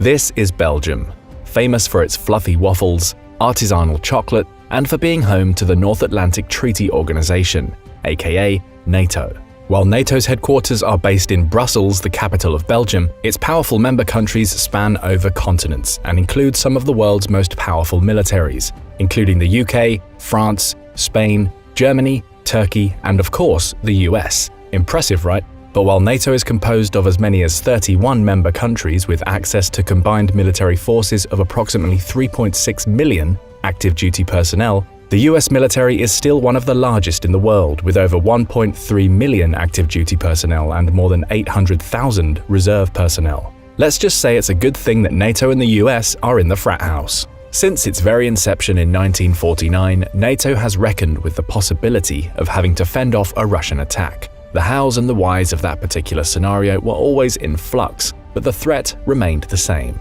Thanks in part to its Ukrainian miscalculation, today Russia, on paper at least, no longer presents the same threat as it once did.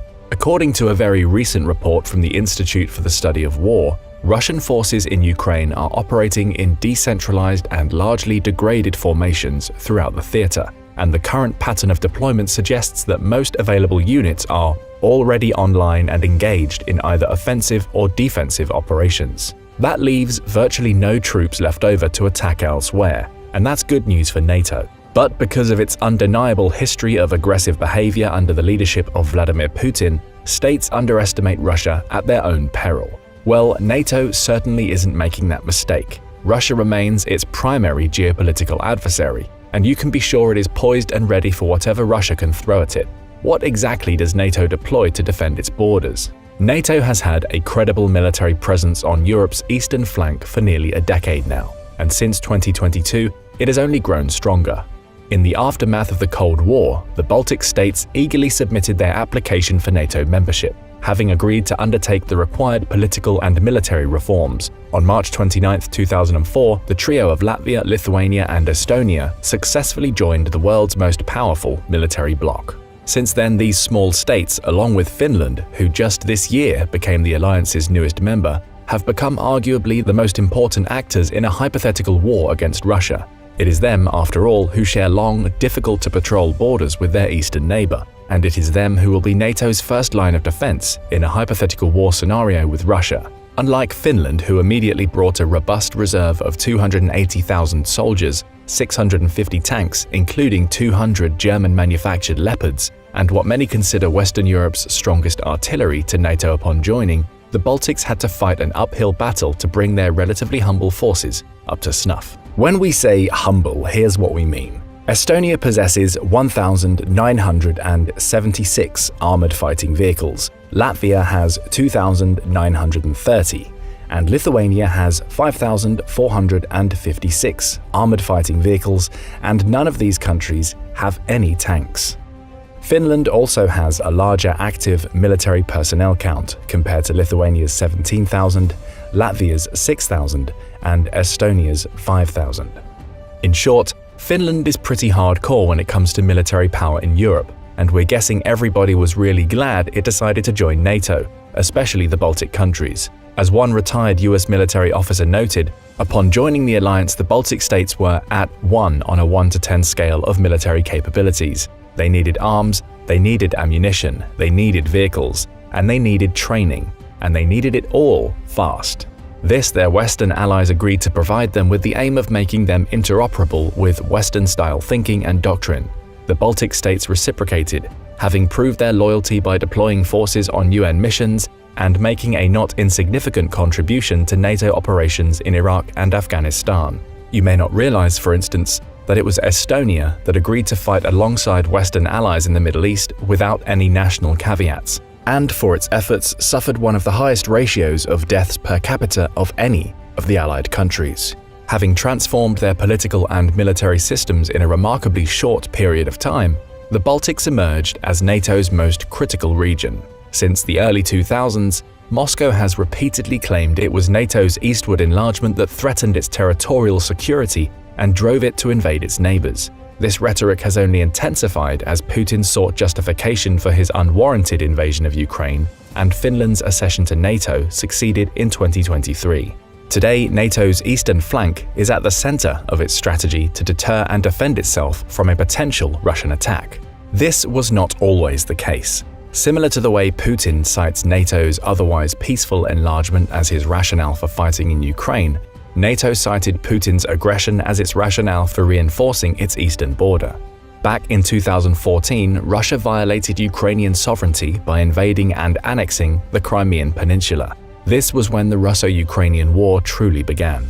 Russia's advance alarmed NATO members, who vowed to strengthen their defenses in response.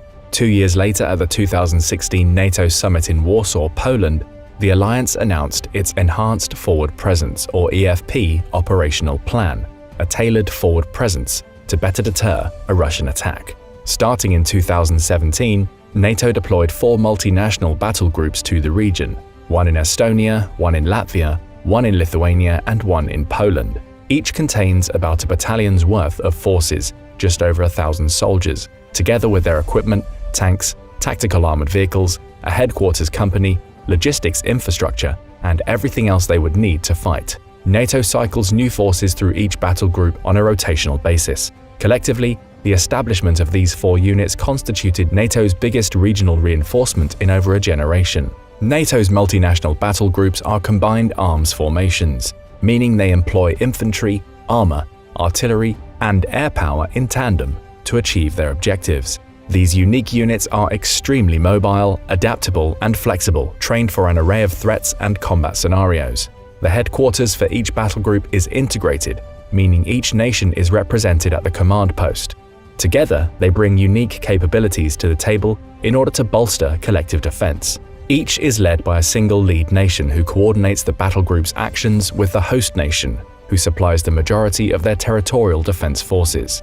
The Estonian battle group, for example, is led by the United Kingdom, who furnishes about 800 soldiers, joined by a smaller contingent of Danish, Icelandic, and French soldiers. With its capital of Tallinn just opposite Helsinki, the Estonian battle group oversees the defense of the Gulf of Finland, an incredibly important area that acts as a maritime highway to the city of Putin's birth, St. Petersburg. Further south, the Latvian battle group led by Canada, which provides about 450 soldiers, is also bolstered by forces from Albania, Czech Republic, Iceland, Italy, Montenegro, Poland, Slovakia, Slovenia, and Spain.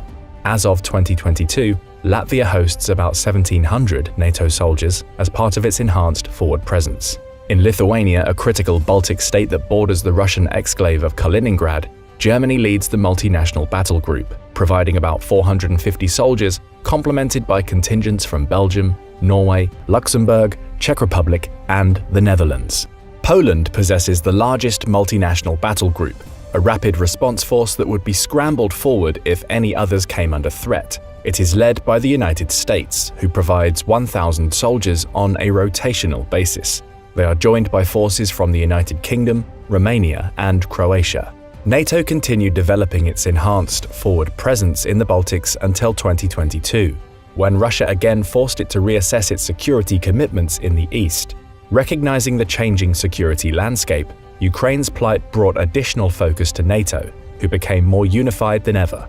After the invasion, NATO members agreed to deploy 4 additional battle groups to the states adjoining Ukraine, a safeguard in case the conflict spilled over into NATO territory. Fortunately, it has not yet, but as of today, NATO has deployed multinational battle groups to Slovakia, Hungary, Romania, and Bulgaria, extending its defensive front with Russia from the Black Sea to the Baltic. According to one NATO official, these flexible units are mutually supportive and, most importantly, send a message that we're here, we're ready, and we can respond to any aggression.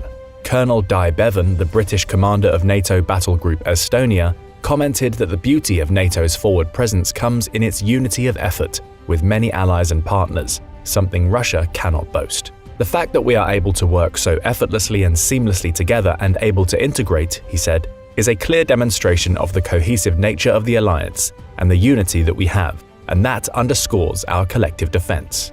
As part of NATO's forward presence, it is worth mentioning NATO's Baltic Air Policing Mission, a multinational air protection mission that extends over the Baltics in support of NATO's ground efforts. Operating in 4-month rotational cycles, aerial police and interdiction missions are overseen by NATO's Combined Air Operations Center UDEM in Germany, who controls multinational fighter patrols scrambled out of Germany, Lithuania's Šiauliai Air Base, and Estonia's Amari Air Base on Quick Reaction Alerts, or QRAs. Each mission tends to consist of a squad of 4 fighter aircraft supported by between 50 and 100 support personnel. Traditionally, NATO air patrols spend most of their time identifying and shadowing Russian Federal Air Force flight activity, especially around Kaliningrad, where it's most dense. According to NATO's website, Russian flights routinely approach or fly near NATO airspace without using transponders, communicating with air traffic control, or having filed a flight plan. Using systems refined since the 1970s, NATO and its subordinate radar sites, control and reporting centers, and combined air operation centers can effectively ensure constant surveillance and control of its airspace 24 hours a day and 365 days a year.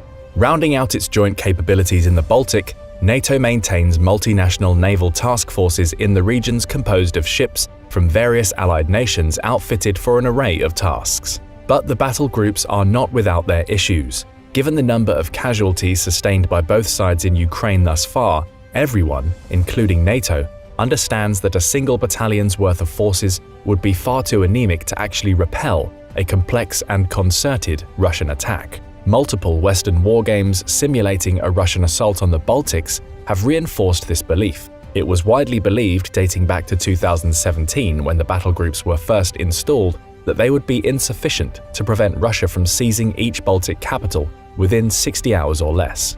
A RAND wargame in 2021 revealed how NATO's forward-deployed forces would be rapidly overwhelmed by Russian forces, conducting a well-dispersed, fast-moving advance. That was, however, before they actually tried this in Ukraine, where Russia's true capabilities were laid bare.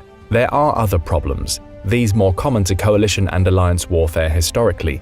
NATO formations speak different languages, eat different rations, operate under different cultural constraints, and employ an assortment of different vehicles and weapons, all of which begs the question, how does NATO maintain its force readiness? Consistent training is key to NATO's military readiness. Regular exercises enable NATO's forward-deployed units to identify and sort out practical problems and barriers to collaboration on the ground. They help each partner understand the techniques and tactics of their allies. In addition, they provide an opportunity to work closely with NATO's air and maritime assets in simulated wargames and scenarios designed to be as realistic as possible. These exercises essentially mimic war with Russia. Each one has two teams, a blue team representing the good guys and a red team who represents Op4, or the opposing force. It's the Op4's job to put the blue team through the ringer and make sure NATO allies get a bracingly realistic training experience.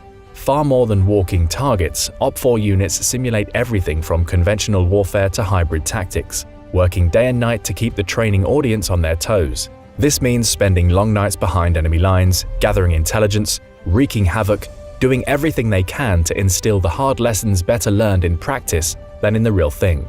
In air simulations, Allied pilots play the role of Russian aircraft on the attack, testing and probing air defenses on NATO's eastern front and training NATO aircrews for any eventuality.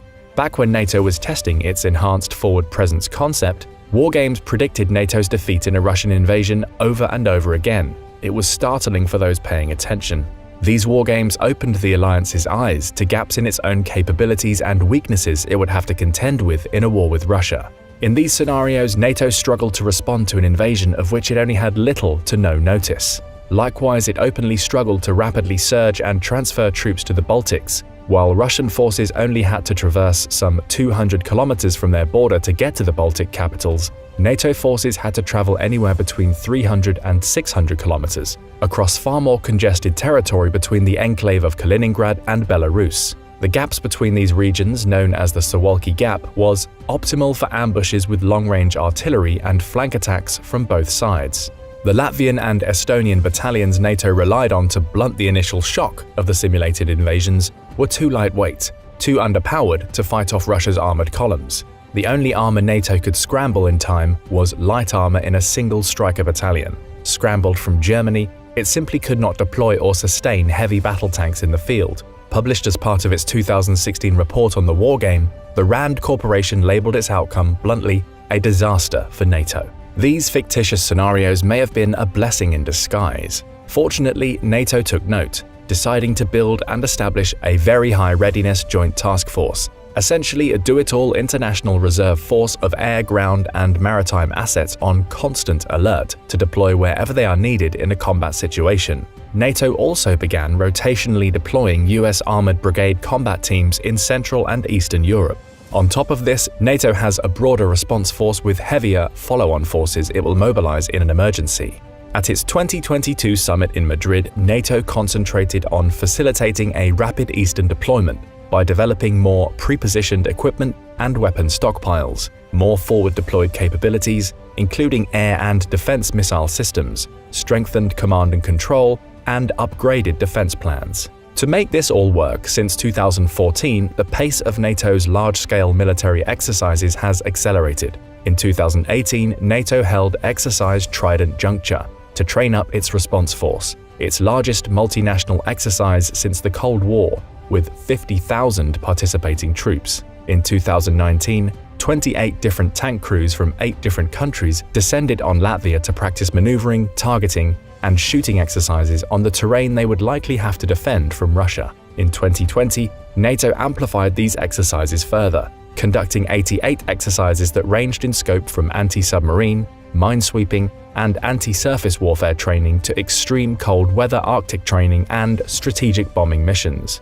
In 2021 and 2022, NATO conducted one of the world's largest and most complex live cyber defense exercises, along with logistics training deployments, electronic warfare and integrated air defense missions, and nuclear deterrence exercises. To cultivate a sense of urgency, NATO crews must train to switch missions in a flash. For example, naval crews will suddenly go from an anti-submarine mission to passenger transport to the deployment of special forces in the span of a few days. NATO sees the Euro-Atlantic security environment as one in a constant state of flux. These changes show the alliance is adapting to new challenges posed by Russian aggression. If war were to somehow break out between these two sides, NATO would be well equipped to succeed. Its combined military force now exceeds 6 million personnel, well over 4 times that of Russia. The tip of NATO's spear is much sharper, not to mention its vastly more refined support structure, categorically superior in almost every way. According to Statista, NATO also has about 5 times as many aircraft, 4 times as many armored vehicles, and 3 times as many military ships, not to mention the backing of the world's biggest defense spender, the US. Its defense budget alone is well over 10 times that of Russia, who spent a paltry $80 billion on defense last year. The reality, if we're being honest, is that NATO no longer has to worry about such a conventional Russian attack in the same way that it used to, when Russia still possessed its untarnished reputation as the world's second most powerful military. Thanks to Ukraine, that reputation is now in tatters, and NATO's allies and partners have the indomitable courage and fighting zeal of their Ukrainian brethren to thank for that. Today, arguably the best way for NATO to prepare and respond to a Russian hypothetical attack on its own members is, ironically, to keep supporting Ukraine. It not only gains valuable intelligence on their peer adversary, but bolsters its own security in the process. Every Russian tank destroyed in Ukraine, after all, is one less tank that can be used to invade Estonia or Latvia, or any of NATO's eastern members. It is therefore in NATO's interest to continue underwriting Ukraine's war effort. NATO has been clear since the start of Russia's invasion that the alliance would continue to support the Ukrainian military in its fight to restore its sovereign territory as long as Putin's unprovoked invasion continued. This decision, of course, has led it to offer almost everything short of a direct military intervention. Its members have now trained tens of thousands of Ukrainian military personnel, dating back to 2014. It has committed to train tens of thousands more over the coming years as it invites Ukrainians to participate in large-scale exercises using equipment they are in the process of donating to Ukraine. Ukraine benefits by gaining first-hand insight into how these systems are used in concert, something they will undoubtedly aim to capitalize on as they plan and execute their own counteroffensives in the months to come. People who witness these exercises say they feel different since 2022. The training feels more real. Countries who have not traditionally lived up to their defense commitments are now sending more troops to participate than in the past.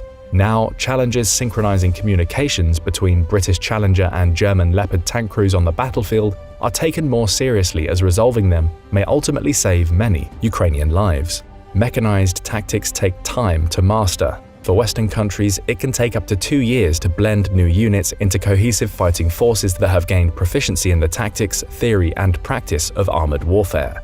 Ultimately, the provision of Western weapons is only as good as the operators who use them. The Ukrainians are up for the task, but they also have an entire Western brain trust in the NATO alliance to help them get up into higher gear.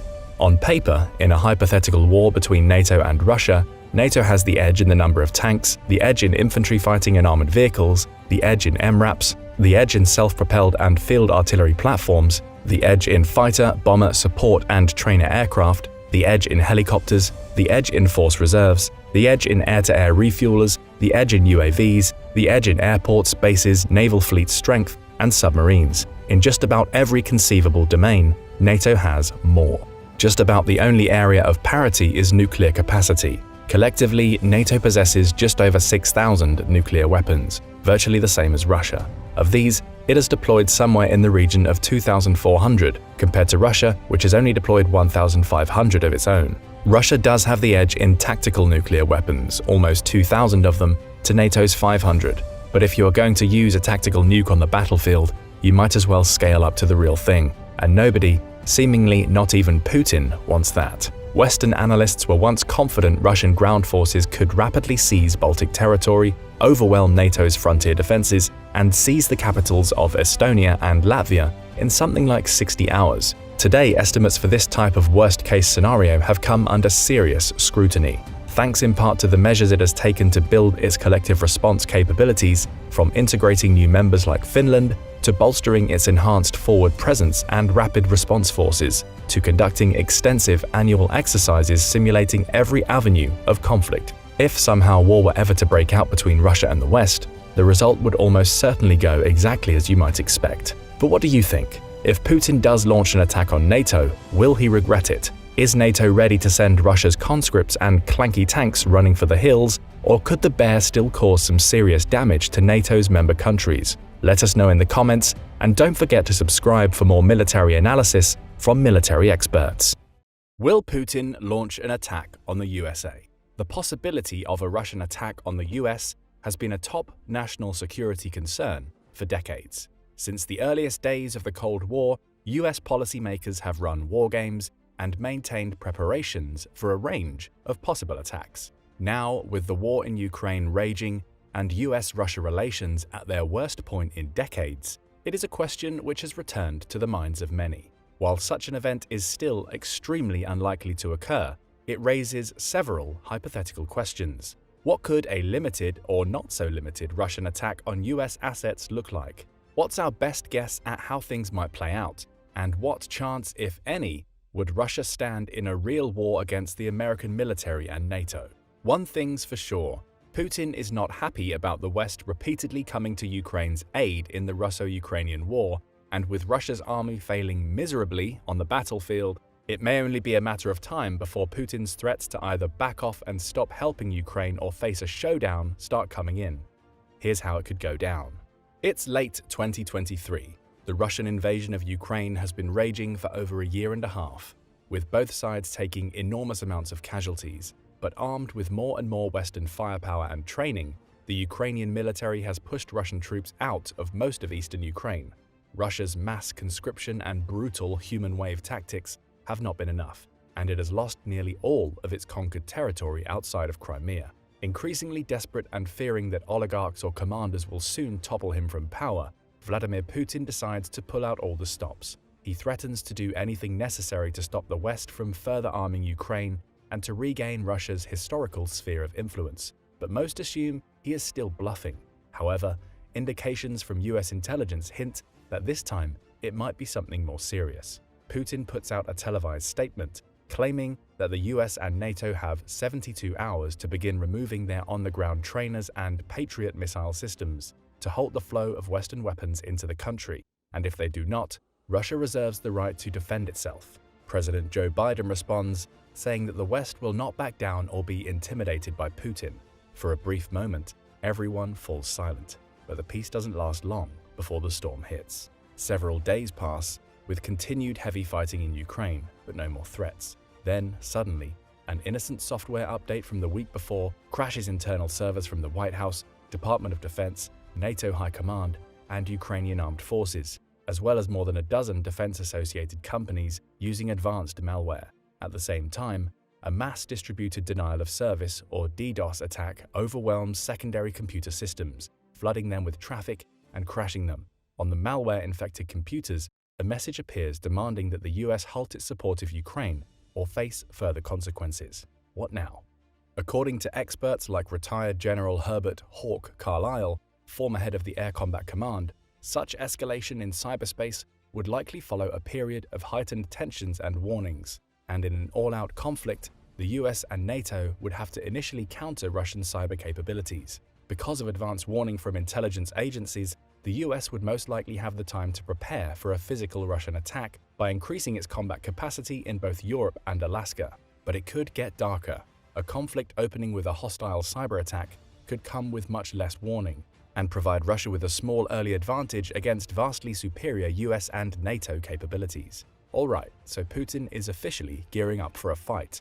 What comes next? As US, NATO, and Ukrainian authorities scramble to bring their essential computer systems back online, intelligence agencies begin to pick up increased activity at Russian missile launch sites on both Ukrainian and Polish borders, as well as at major military installations around Vladivostok and Kaliningrad, at two ends of the country. In response to the cyber attack and troop movement, the Department of Defense moves the US to DEFCON 2. In this posture, only ever used during the 1962 Cuban Missile Crisis, the US would have the Army, Navy, and Air Force poised for combat and ready to deploy in hours. US and NATO Cyber Command then quickly mount a retaliatory cyber operation, which could involve substantial disruption of Russian communications and activation of malware attacks on critical computer systems, power grids, and military bases. But let's say Putin takes it a step further. As both Western and Russian computer systems are still recovering that same day, the Russian Air Force begins flying sorties into NATO airspace over Poland. Then, suddenly, Russian missiles fired from the border of Ukraine strike 3 air bases in Poland and Romania involved in supplying military assistance to Ukraine. Despite air defenses, there are roughly a dozen US and NATO casualties and significant damage to the base's infrastructure. Some of the missiles miss their target and hit nearby areas, killing another dozen civilians. Putin releases a statement promising further such attacks on other targets if NATO and US assistance to Ukraine does not end. Within minutes, news of the attack reaches the US president, transmitted via a network of 6 jamming-resistant satellites which provide real-time communications to the US, Canadian, Dutch, Australian, and British militaries. Let's pause for a moment to hear what military experts have to say about the likelihood of this type of event sequence. In a December 2022 paper, the RAND Corporation, the DoD's think tank, outlines 3 possible scenarios for a Russian first strike on a US or NATO target: demonstrative, focused, or less restrained. This hypothetical is their Scenario C, a focused attack, the third most severe of their 4 Russian strike possibilities. At this point, DoD and NATO leadership would have to decide whether to continue escalation and retaliate with kinetic strikes of their own, or to back down and try to defuse the situation. Because of the severity of such an attack with casualties from multiple NATO members, US and NATO leaders would almost certainly decide the attack requires retaliation in kind to satisfy NATO members' concerns about the credibility of Article 5. In short, it's time to fight back. Advised to take early action, the president calls an emergency session of Congress, which within hours passes a joint resolution authorizing the limited use of military force against Russia and its allies. The president gives a televised speech stating that the US has taken its own retaliatory actions for the unprovoked attack, but that the US response is purely defensive. US ground forces will not enter Russia, he declares, in hopes of stopping escalation to the level of full war. The US therefore decides to launch a proportional response on Russian targets in Ukraine. Even before the speech is finished, 2 US-controlled Reaper drones take off from air bases in Poland.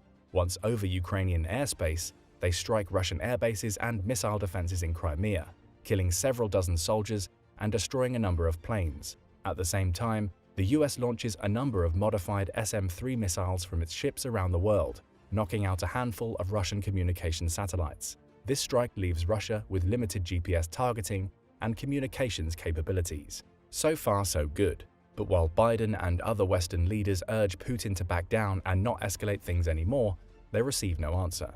Putin decides he cannot back down now. The next day, 2 MiG-31 fighter jets enter Polish airspace. Before they can be destroyed, they fire Kinzhal hypersonic missiles, managing to hit 2 NATO missile batteries and killing another half-dozen soldiers.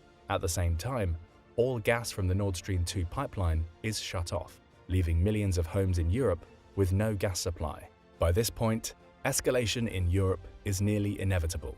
NATO calls an emergency summit, and after 2 days of initial resistance from Turkey and several other states, Article 5 is officially invoked. But top NATO officials stress that their operations against Russia will be limited and purely defensive. Defensive, but powerful. With Article 5 invoked, the first priority of NATO troops is to take out Russian air defenses near Europe, before striking air bases and missile launch sites to try and stop shelling of NATO assets. So after multiple missile salvos from US submarines and aircraft carriers in the Black Sea and Mediterranean wipe out most of Russia's western surface-to-air defenses, fighter jets and long-range bombers from NATO countries begin to engage in aerial dogfights with Russian planes across Eastern Europe. The older Russian jets are quickly outmatched and outnumbered, but combined with the remaining air defenses, they are still able to take out a handful of F-15s and other NATO assets. Fighting is especially concentrated around western Poland and Kaliningrad, which NATO strikes repeatedly and declares a no-fly zone over. The massive US fleet of 650 tanker jets also takes off from North America and begins to circle the Atlantic, providing in-air refueling for more F-15s and F-16s called in from air bases in the US. American cargo planes also embark across the ocean, carrying troops, heavy vehicles, and supplies, which will be used to resupply the growing front in Eastern Europe. And this is just the beginning. At the same time, all US troops in Europe are recalled from leave to be mobilized. The US Army's 173rd Airborne Brigade Combat Team in Italy and its 2nd Cavalry Regiment in Germany join NATO forces from across Europe and engage Russian troops on the borders of Finland, Estonia, Latvia, and Poland. While Russia's failures in Ukraine make the prospect of them taking another national capital doubtful at best, Russian missiles and artillery begin striking towns near the border, causing immense damage to the area's infrastructure and killing dozens more civilians. More cyber attacks are also unleashed against the power grids in Estonia, Poland, and Lithuania, causing rolling blackouts. US air defenses in Poland are able to down some of the incoming missiles, but many which were fired indiscriminately still get through. Putin also orders a full-scale draft and mobilization of all young men in Russia, seeking to get cannon fodder to the front as quickly as possible. Great! More fresh-faced Russian conscripts heading to the front lines. Has Putin learned nothing from his past mistakes? Regardless, let's take a look at what's happening in Europe while all this is going on. As you can imagine, things get pretty bad. While many national leaders urge people to remain calm, commercial air and rail traffic in Eastern Europe grinds to a halt, and the stock market begins to crash, creating panic. Nord Stream gas remains cut off, and refugees fleeing the crisis also continue to move west, stoking fears of a mass humanitarian crisis across Europe. The UN continues to press for a ceasefire, but Putin says he will not back down until his demands are met, though he stops short of explicitly threatening nuclear action. Western leaders respond that he must immediately cease all military activity, withdraw, and stand down all Russian troops. They announce a range of crippling new sanctions against Russian businesses, individuals, and weapon suppliers. This alone may not stop Putin's aggression.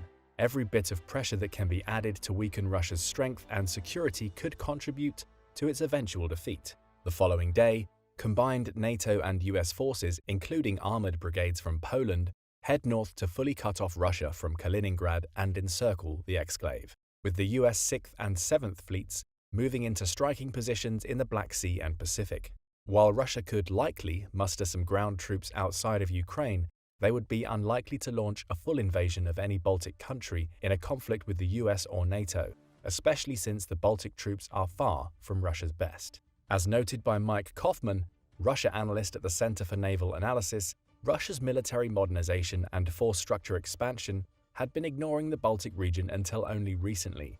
Despite provocative air and naval activity concentrated in the area, Russian forces based there are principally defensive and aging to boot. While many analysts still argued prior to the invasion of Ukraine that Russia could surround Baltic capitals in as little as 36 hours, those estimates have since come under serious doubt. In a serious confrontation with multiple NATO member states, Russia would likely take significant early losses and be forced to rely mostly on irregular warfare, missile strikes, and artillery. So back and forth missile strikes and aerial dogfights rage, along with artillery barrages and ground combat on Russia's borders with the Baltic states, while the United Nations continues to call for a ceasefire. Things are about to escalate. At this point, nearly a week into the growing conflict, Russia's resources are already strained to the point of total depletion. But Putin desperately needs something to make a statement and try to force the West to give him concessions. What will he do? Assuming that he does not opt for the nuclear option, fingers crossed, right? One possibility is to use Russia's vast geography to its advantage. So in an attempt to stretch out US resources, Russian fighter jets attempt to launch preemptive strikes against several US military installations in Alaska. These attacks are primarily aimed at disrupting communications and destroying military assets before they can be mobilized to attack Russia from the Pacific. While US missile defenses stop nearly all the strikes, several damage US communications arrays. Russia also launches another round of DDoS cyber attacks against US computer networks in order to further disrupt communications and try to sow confusion among American forces. In addition to this, submarines from Russia's Pacific Fleet begin to move, putting more of their long-range missiles within striking range of US bases in the Pacific.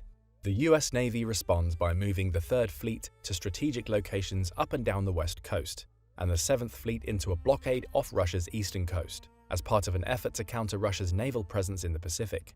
The US Air Force launches bombers from bases in Japan, Guam, Hawaii, and Alaska towards key targets across eastern Russia, striking military facilities at Vladivostok, Yuzhno-Sakhalinsk, Kamchatsky, Magadan, and elsewhere, while engaging enemy fighters over Alaska and northern Russia as part of a defensive operation against further strikes into American airspace. Because Russia has diverted many of its Pacific air defenses to the border with Ukraine, many US missiles find their targets, destroying numerous Russian air bases and communication centers. US Cyber Command also launches another round of cyber attacks against both Russian computer systems and missile silos, disabling more of them before they can be launched. Meanwhile, allied US and NATO ground troops dig into defensive positions on their respective borders with Ukraine and Belarus, as tensions over nuclear weapons continues to mount. In response, Russian troops and allied militias gather in Belarus, preparing to try and retake the Kaliningrad corridor, but by this point, much of Russia's communication infrastructure and military hardware is damaged or gone, and its forces stretched thin, forcing Putin to rely more heavily on asymmetric warfare or shock value. Desperate times call for desperate measures, sure, but do they work? The following day, Russian allied militia groups begin to launch guerrilla-style raids across the borders from Belarus, Kaliningrad, and Transnistria, attacking both civilian and military targets. Running out of both ammunition and artillery, they use improvised explosive devices, or IEDs, and other makeshift weapons to terrorize villages and towns. NATO forces respond with more heavy artillery and shelling and precision missile strikes for the next 2 days, aiming to cut off the flow of insurgents across the borders. Since Russia's military assets are now significantly depleted, its proxy forces fail to retake either the Kaliningrad corridor or more territory in Ukraine. Despite the growing NATO casualties due to IEDs and other attacks, the insurgents are decimated by the relentless artillery strikes. In Ukraine, troops take advantage of Russia's depleted resources to launch a lightning offensive into Crimea, shelling Sevastopol and moving to cut off the peninsula from Russia. Meanwhile, in the east, Russia's Air Force and Pacific Fleet, as well as most of its communications arrays, have been crippled by the US, putting substantial pressure on Putin. In a last-ditch effort to overwhelm NATO and US resolve, Putin orders a third, massive barrage of cyber attacks. The attacks target the wider power grid and are able to cause mass blackouts in cities across Europe and America, leaving millions without power, even as refugees continue to flood into Western Europe. EU and US officials declare a state of emergency and ask for humanitarian assistance from the other UN member states. Rolling blackouts last 2 days, during which time heavy fighting continues near Russia and Belarus's borders, both against regular troops and militia groups targeting civilians. Despite the cyber attacks, Russian allied troops continue to take far heavier losses than those of NATO and the US, and are pushed back from the edge of the Baltic states deeper into Russian territory. Holding to their word, NATO troops do not pursue them, but set up a heavily fortified buffer zone on the border. Then, after weeks of heavy shelling and being blockaded from air, land, and sea, the remaining Russian troops at Kaliningrad surrender, and the exclave is taken by NATO ground troops. In the east, the US blockade continues, as do retaliatory strikes on Russian communications and missile areas. But the surrender at Kaliningrad and mass attack on the European power grid continue to spread fears that the war will become a nuclear conflict between NATO allies and Russia. National leaders from around the world urge an end to the fighting. Despite this, Putin gives a speech raging against NATO's imperialism and says Russia will not back down if Kaliningrad is not returned to Russian control and Western support for Ukraine does not cease. With a global recession and refugee crisis deepening, the situation looks grim. are all roads leading towards a full-blown nuclear war. After nearly 2 weeks of intense fighting between NATO allies and Russian allied forces, NATO leaders announced plans for a full-scale invasion into Belarus if Moscow does not withdraw its support for separatists operating within Ukraine and NATO territory immediately. This announcement comes on top of growing speculation about whether or not nuclear war might erupt between Moscow and Washington after days of escalating combat between both sides, and the mass Russian disruption to European power grids.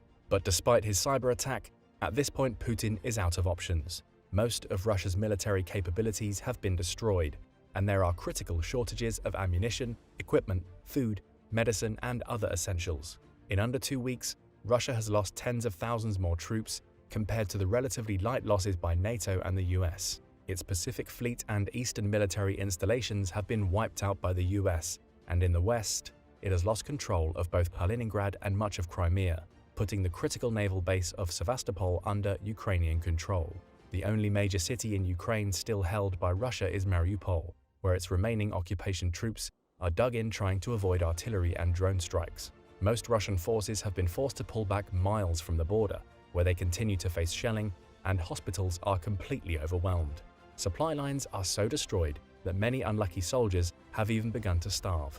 As conditions worsen in the next few days, Putin's war effort begins its inevitable collapse. Substantial numbers of Russian troops begin to surrender or mutiny, refusing to follow orders and turning themselves over as prisoners. Finally, buckling under pressure and trying to save face, Putin announces that Russia has taught the West a lesson and is open to negotiations.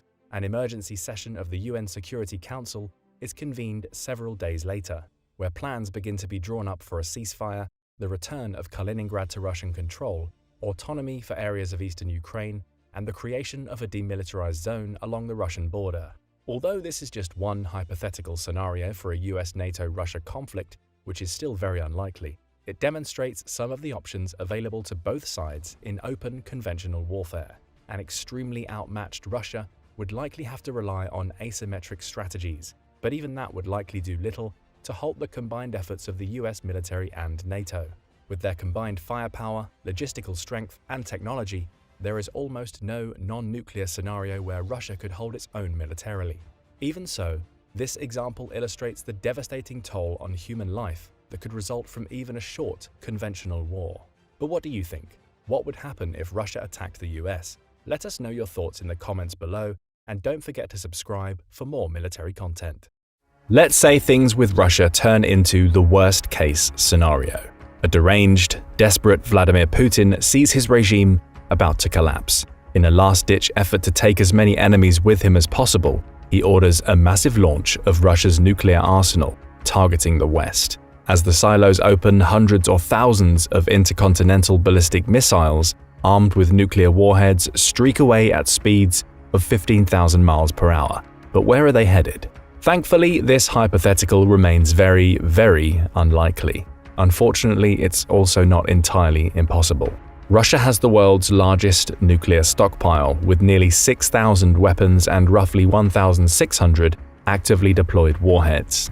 The question of where these might strike if fired is one that experts and policymakers have worried about since the days of the Cold War. Now, with nuclear threats once rising again, it's worth looking at how such a doomsday scenario might play out. In this video, we'll take a look at the places Russia might target with a nuclear barrage, starting in the United States. Some of the first US targets for a Russian nuclear strike are the major centers of power you would expect. The Pentagon is among the most important of these, as it acts as the headquarters for the US Department of Defense. If Russia were able to damage or destroy the Pentagon, it would be an enormous blow to the command structure of the US military. It would likely not cripple the US armed forces, but would cause a major disruption and make it far more difficult for the US to organize a response. Because of the size of the nuclear blast and its fallout, a strike on the Pentagon would also likely destroy much of Washington, D.C. Some 713,000 people live in D.C., while more than 6.3 million live in the greater D.C. area. Estimates for a nuclear strike on the Pentagon indicate that close to 500,000 people could be killed instantly, with many more falling sick from radioactive fallout afterwards. The initial blast would vaporize the Pentagon itself and anything else within a half-mile radius. Damage from the strike would radiate outwards some 4 miles from the epicenter. including the area containing the US Capitol building, White House, and Supreme Court. While the nuclear fireball and the enormous shockwave following it would be deadly on their own, it is the potential for widespread radiation which would create the biggest hazard. Radiation anywhere near the blast would be intense enough to cause third-degree burns, while also causing many harmful mutations in victims' DNA, leading to cellular degeneration and cancer. Even if people in the larger blast radius managed to survive the explosion, there's a good chance they would die from the huge amount of radiation exposure. The White House is roughly 2.17 miles from the Pentagon, putting it well within the damage zone of a nuclear blast. If the president were there, they would likely be killed by the force of the shockwave, even if the White House and Capitol were not targeted independently. Thousands of US officials and workers would certainly be killed, sending the government into crisis mode. The president would declare a state of emergency and likely invoke martial law. If the president were killed, the next in the line of succession would be the vice president, Speaker of the House of Representatives, President pro tempore of the Senate, Secretary of State, and so on until someone alive could be reached. Besides the institutions around Washington, D.C., the second major goal of a Russian nuclear attack would be to strike as many US missile silos as possible in order to minimize a retaliatory strike. There is almost no chance this would be totally effective, as the US has nearly as many nuclear weapons as Russia, in addition to advanced early warning systems, nuclear submarines hidden around the world, and powerful air defense systems. But Russia would certainly try to take out as many silos as possible, especially those bases with Minuteman III ICBMs, which would mean targeting some very remote parts of the US. One of these is Malmstrom Air Force Base, located deep in the state of Montana. There are around 3,400 military personnel and 1,000 civilians working at Malmstrom, many responsible for the 150 Minuteman III nuclear missiles housed at the base. If a Russian nuclear weapon were able to strike Malmstrom, it would likely kill everyone at the base, plus nearly 15,000 people in the nearby towns of Black Eagle and Great Falls. The number of injured would be nearly double, even though the area is very sparsely populated. But high casualties would not be the goal of a strike on Malmstrom, as Russia would only be trying to cripple the ability of ICBMs to be fired from the base. The effects of a nuclear strike on the local environment would be devastating. Water flowing through the Mississippi River near the impact site would instantly vaporize, while the flow from upstream would eventually pass through the irradiated area around Malmstrom.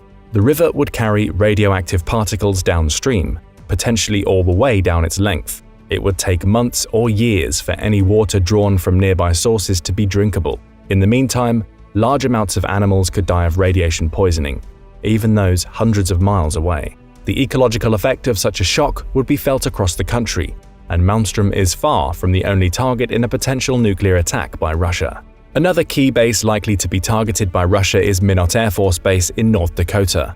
The base contains roughly another 150 Minuteman III missiles and a staff of 3,200 military personnel and 420 civilians. However, the town of Minot is also more populous, with nearly 50,000 people. There would likely be over 23,000 immediate casualties, with another 20,000 suffering from injuries and radiation sickness. Like Malmstrom, any strike on Minot AFB would also cause huge environmental damage, with radioactive fallout contaminating groundwater, soil, and air. The final ICBM silo which Russia would likely attempt to first strike on would be Francis E. Warren Air Force Base in Wyoming. The ICBMs there would be a harder target since they are actually spread around in silos between Nebraska, Wyoming, and Colorado. The base has roughly similar numbers of staff and missiles to Malmstrom and Minot, and casualties from a strike would exceed 25,000. Cheyenne, Wyoming would also be devastated, and anyone present would receive a high dose of radiation. In addition to the major silos, a Russian nuclear attack would also target command and control centers across the country. Many of these are similarly hidden in rural locations around the US, often in plain sight. One major target would be the North American Aerospace Defense Command, or NORAD headquarters at Peterson Air Base in Colorado. NORAD is a joint organization made up of US and Canadian service members and civilians, responsible for aerospace protection of North America. Unfortunately, Peterson Base has over 8,700 active duty personnel, 1,300 reservists, 1,900 civilian staff, 10,000 family members, and over 20,000 veterans. The base also sits just outside the city of Colorado Springs, which has a population of nearly 500,000. A nuclear strike in this area would probably kill more than 60,000 people outright. and injure or irradiate another 200,000. Contamination of the water, air, and soil would again render much of the area uninhabitable, while winds could carry it into Kansas and other neighboring states. Another major target is Offutt Air Force Base, just outside of Omaha, Nebraska. Offutt is the headquarters of the U.S. Strategic Command, or STRATCOM, responsible for strategic nuclear deterrence, global strike, and operating the Defense Department's global information grid. STRATCOM is critical to the operation of the larger U.S. military. If a nuclear warhead struck Offutt Air Force Base, it could kill more than 40,000 and injure nearly 150,000.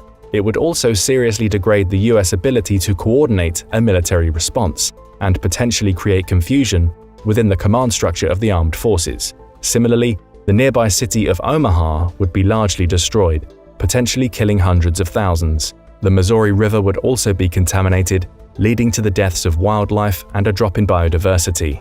In the event that STRATCOM was hit with a nuclear strike, its command would be transferred to one of the other 10 command and control centers around the country. The new command would oversee preparations for a retaliatory nuclear strike, which could happen almost instantly, since Russia would be hard-pressed to cripple the US nuclear triad. Yet another potential target for Russian nukes would be the VLF, or Very Low Frequency Transmitter in Cutler, Maine. This station transmits one-way communications to submarines in the US Navy's Atlantic Fleet, allowing them to carry out strikes if necessary. Cutler transmits its messages at 24 kHz and only uses 1.8 megawatts of power, a relatively low data rate. It is Cutler Base which sends launch codes to US Ohio-class nuclear submarines in the Atlantic, which form the most difficult leg of the nuclear triad for any enemy to deal with. By destroying Cutler, Russia could theoretically cut off US contact with the subs and make a retaliatory strike harder. While immediate loss of life from a strike on Cutler would be under 1,000, its position on the Atlantic coast means that ocean life and coastal ecosystems would take most of the damage. There is also Cutler's counterpart in Washington, the Jim Creek Naval Radio Station, which transmits to the Pacific Fleet. It also sits in a remote area with few potential casualties, but again, air and water contamination from radiation could reach both Seattle and Vancouver, potentially making life in both cities hazardous. The blast would also create huge forest fires in Washington, which could burn for weeks on end, creating even more hazardous air conditions. Russia would also target bases on Hawaii, which sits roughly 2,000 miles from the US mainland. On the island of Oahu is another VLF transmitter, which can relay orders to the Pacific submarine fleet if the Jim Creek installation is damaged or destroyed. The Lualua transmitter unfortunately also makes Hawaii a prime target, as it provides redundancy for fleet communications. A Russian ICBM strike on Oahu would also be extremely deadly, as it is the most populated Hawaiian island, with over 1 million people at any given time. Due to its isolation and contained ecology, a nuclear strike on Oahu could make almost the entire island uninhabitable. There are also very few places for people to hide from such an attack, so anyone on the island would either die quickly or be in serious trouble. Since Hawaii also plays host to multiple US naval bases such as Pearl Harbor, there is also a good chance that the state would be hit with multiple missiles, leaving no places for easy evacuation. Every one of these is a strategic military installation, but even just nuclear strikes on these positions would kill many hundreds of thousands of Americans. The effect of a nuclear attack on multiple US cities would be far, far deadlier. If Putin truly opted for nuclear war, there is no reason to think he would do it halfway, and hitting the US's major cities would also destroy their economic capacity. In a first-strike nuclear scenario, each side would try to devastate the other beyond recovery, and that means the widespread targeting of civilians. Such an attack could easily be the deadliest in human history, far exceeding the only past uses of nuclear weapons at Hiroshima and Nagasaki. Outside of Washington, D.C., New York is the most obvious civilian target. It is both the financial capital of the United States and its largest city, as well as a global symbol of American power. It goes without saying that a nuclear explosion in Manhattan would be beyond devastating. The island is only 13.4 miles long, but it is one of the most densely populated areas in the entire country. An 800-kiloton nuclear warhead would instantly kill between 1.5 and 2 million people, with another 3 to 5 million seriously injured from radiation, burns, or collapsed buildings. The 5 boroughs of New York City collectively have almost 8.5 million, and every single one would have their lives upended. Even for those who avoid the initial blast or fireball, the shockwave's 500 mph winds could prove fatal. As researchers recently wrote in New York Magazine, it would demolish the flimsiest buildings and strip the walls and roofs off stronger structures, leaving only their naked and warped scaffolding. It would snap utility poles like toothpicks and rip through trees, fling people through the air, and turn brick, glass, wood, and metal into deadly projectiles. A blast in Times Square, combined with the fireball, would carve a crater 50 feet deep at the center of the explosion. The shockwave would reach a diameter of nearly 3.2 miles, shattering windows as far as Gramercy Park and the American Museum of Natural History. The city's medical infrastructure would strain or collapse under the burden, especially with many major hospitals destroyed. Similarly, evacuation from Manhattan and other boroughs would be extremely difficult due to the destroyed buildings, collapsed tunnels and bridges, and press of people trying to escape. Nuclear blasts also release a strong electromagnetic pulse, which would knock out vital systems across the city, including electronic communication, medical technology, and the power grid itself. This would make any emergency response vastly more difficult and lead to even greater casualties. Yet in the event of a real nuclear war, Russia wouldn't stop there. Los Angeles is another obvious target. As the country's second-largest city and a major source of American wealth and cultural power, LA is not as densely populated as New York City, with some 4 million inhabitants and sprawling, low-rise housing. But at this point, we probably don't need to tell you that a nuclear blast in downtown LA would also be apocalyptic. 500,000 to 700,000 could die instantly, with 1.5 million more injured. LA also has roughly 5.5 million cars and little public transportation. Because of this, major roads even well outside the blast zone would be almost impossible to use as people flee from the radioactive fallout. LA's chronic drought would also be made far worse, potentially leaving millions without safe drinking water. In the middle of the country, Chicago and its nearly 3 million residents would also likely be targeted.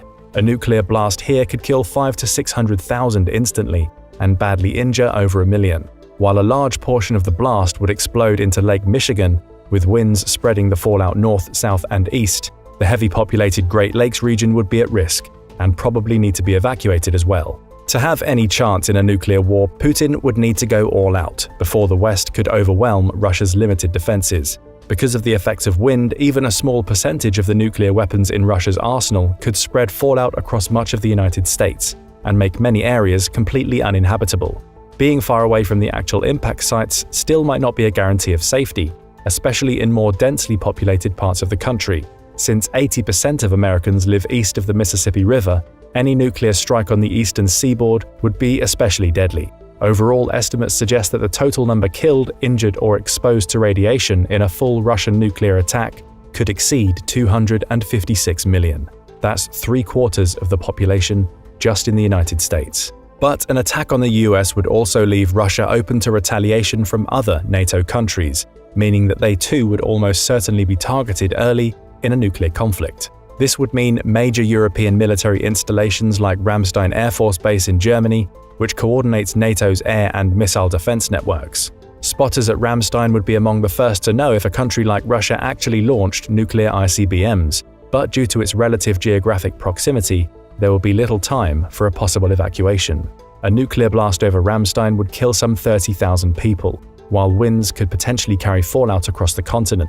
Assuming a retaliatory strike didn't just wipe Moscow off the map, this also makes European targets riskier for Putin in the event of a nuclear attack, since at least some fallout could make it all the way back to the Kremlin. Other military targets in Europe which might be targeted include NATO's Supreme Allied Command in Belgium, as well as other US bases in Europe, like Caserma Ederle in Italy, which hosts the US's powerful 173rd Airborne Brigade.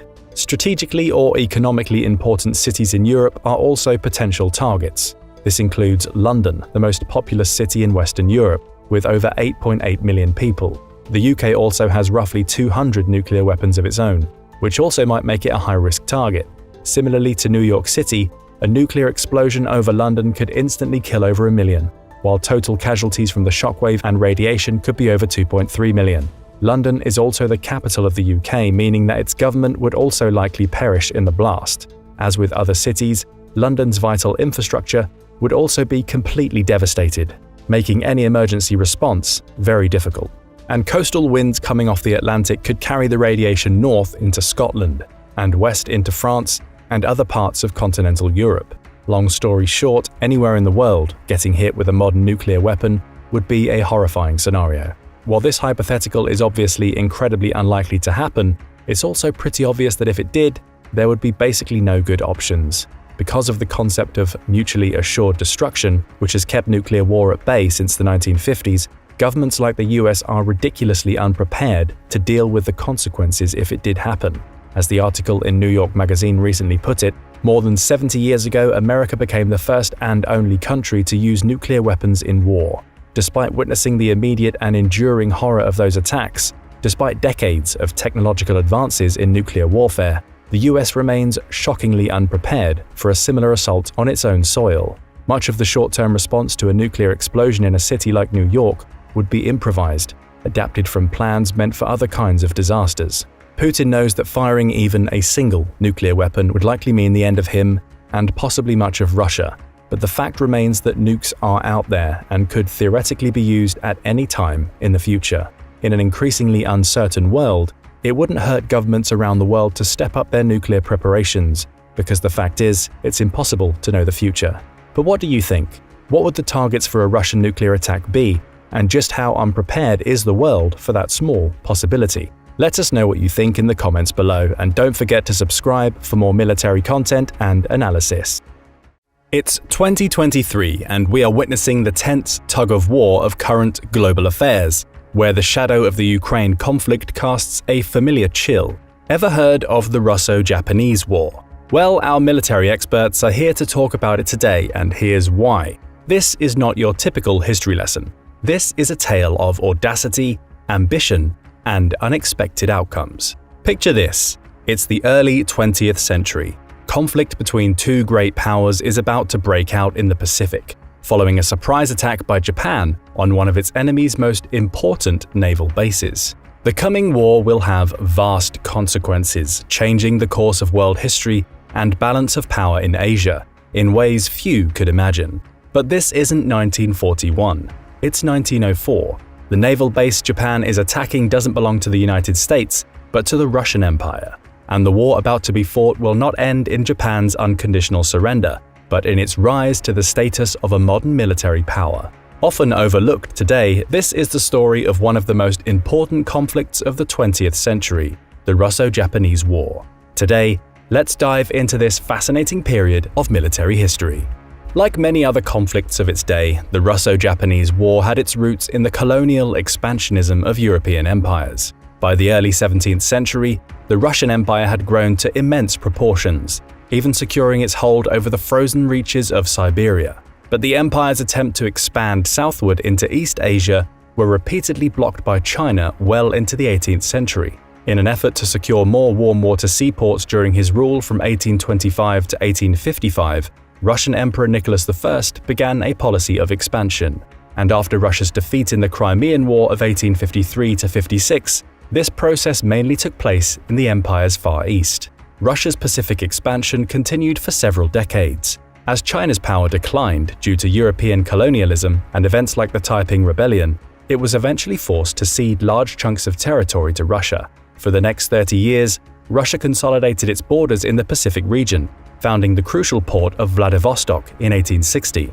But after the ascension of Emperor Nicholas II in 1894, putting it in direct competition with Asia's most prominent rising power, Japan.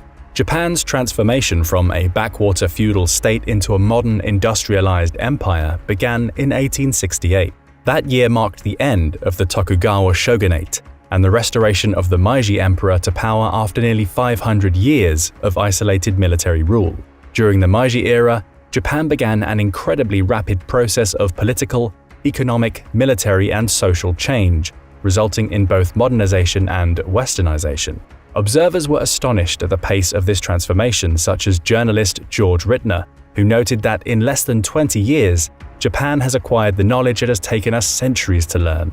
As Meiji Japan grew in power, it began to present a challenge to other regional powers, including Russia. During the Sino-Japanese War of 1894–95, Russia provided military support to the Chinese Qing dynasty, putting the two countries in direct competition.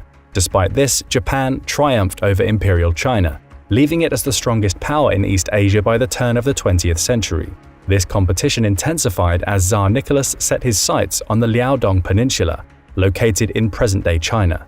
The Russian Empire already leased a port on the Liaodong Peninsula from China, then named Port Arthur, but it wanted to have a base of naval operations totally under its control. Given the Russian Empire's history of military expansionism, the Japanese initially tried for a deal, offering to cede control of Manchuria in northeastern China. Under the terms of the proposal, Japan would have maintained influence over Korea and headed off Russian ambitions. But this was not to be.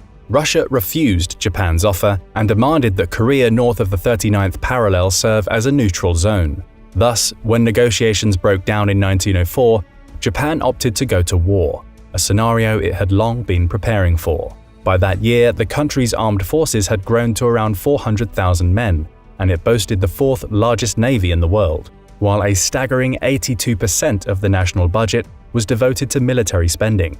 The new military was highly professional, modeled off the Prussian General Staff and prioritizing education and tactical leadership over inherited position. It also managed to replace the long-standing clan loyalties in Japanese society with emerging nationalism, inspiring an almost fanatical loyalty summed up in the reminder to soldiers that duty is heavier than a mountain, while death is lighter than a feather. The Imperial Japanese Navy both modeled itself off the British Royal Navy and managed to acquire top-of-the-line British-built capital ships, which it would soon put to good use. Together, these factors made the Japanese military one of the most battle-ready forces in the world. The contrast with Russia couldn't have been more stark. Following centuries of expansion, by the start of the 20th century, the Russian Empire had entered a period of stagnation. Despite being more than 1 million strong, most of its vast army was in Europe, while only 150,000 were actually stationed in the Far East. The vast majority of these were undertrained, poorly equipped, and severely lacking in organized leadership. Its officer corps was mainly composed of aristocrats who received their positions due to favoritism, not ability. The Russian Imperial Navy was in a similar state by 1904. Most sailors come from landlocked areas and had almost no real experience at sea, while many officers did not even know the names of those serving under them.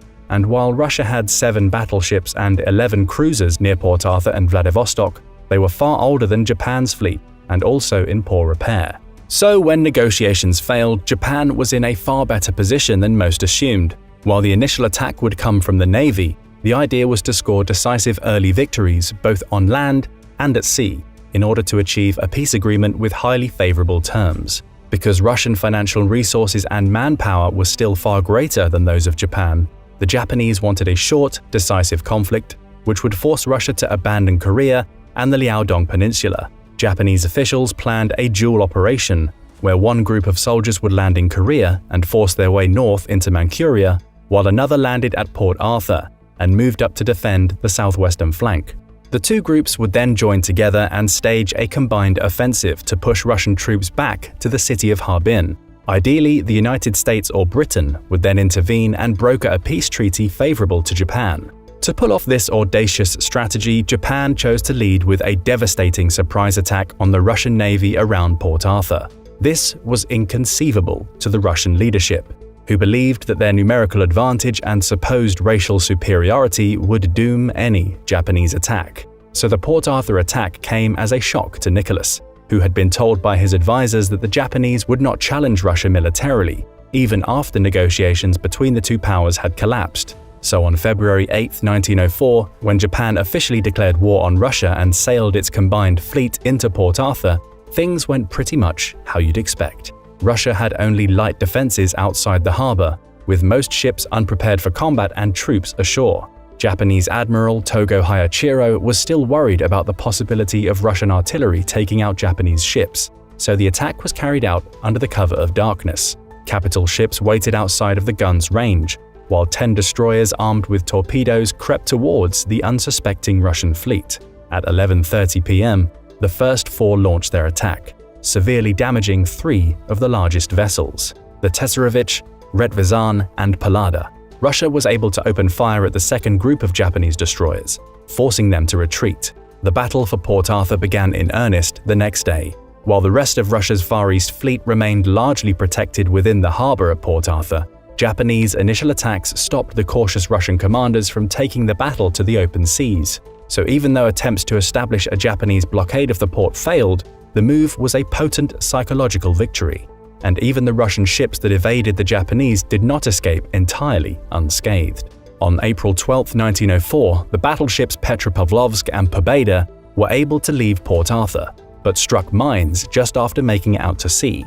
Petropavlovsk sank, while Pobeda chugged back to port heavily damaged. While Russia responded to that attack with mines of its own, severely damaging 2 Japanese battleships, the Japanese fleet retained the upper hand at Port Arthur, continuing to bombard the harbor with heavy shelling and containing a true Russian counterattack. Another theater of the war soon opened on land.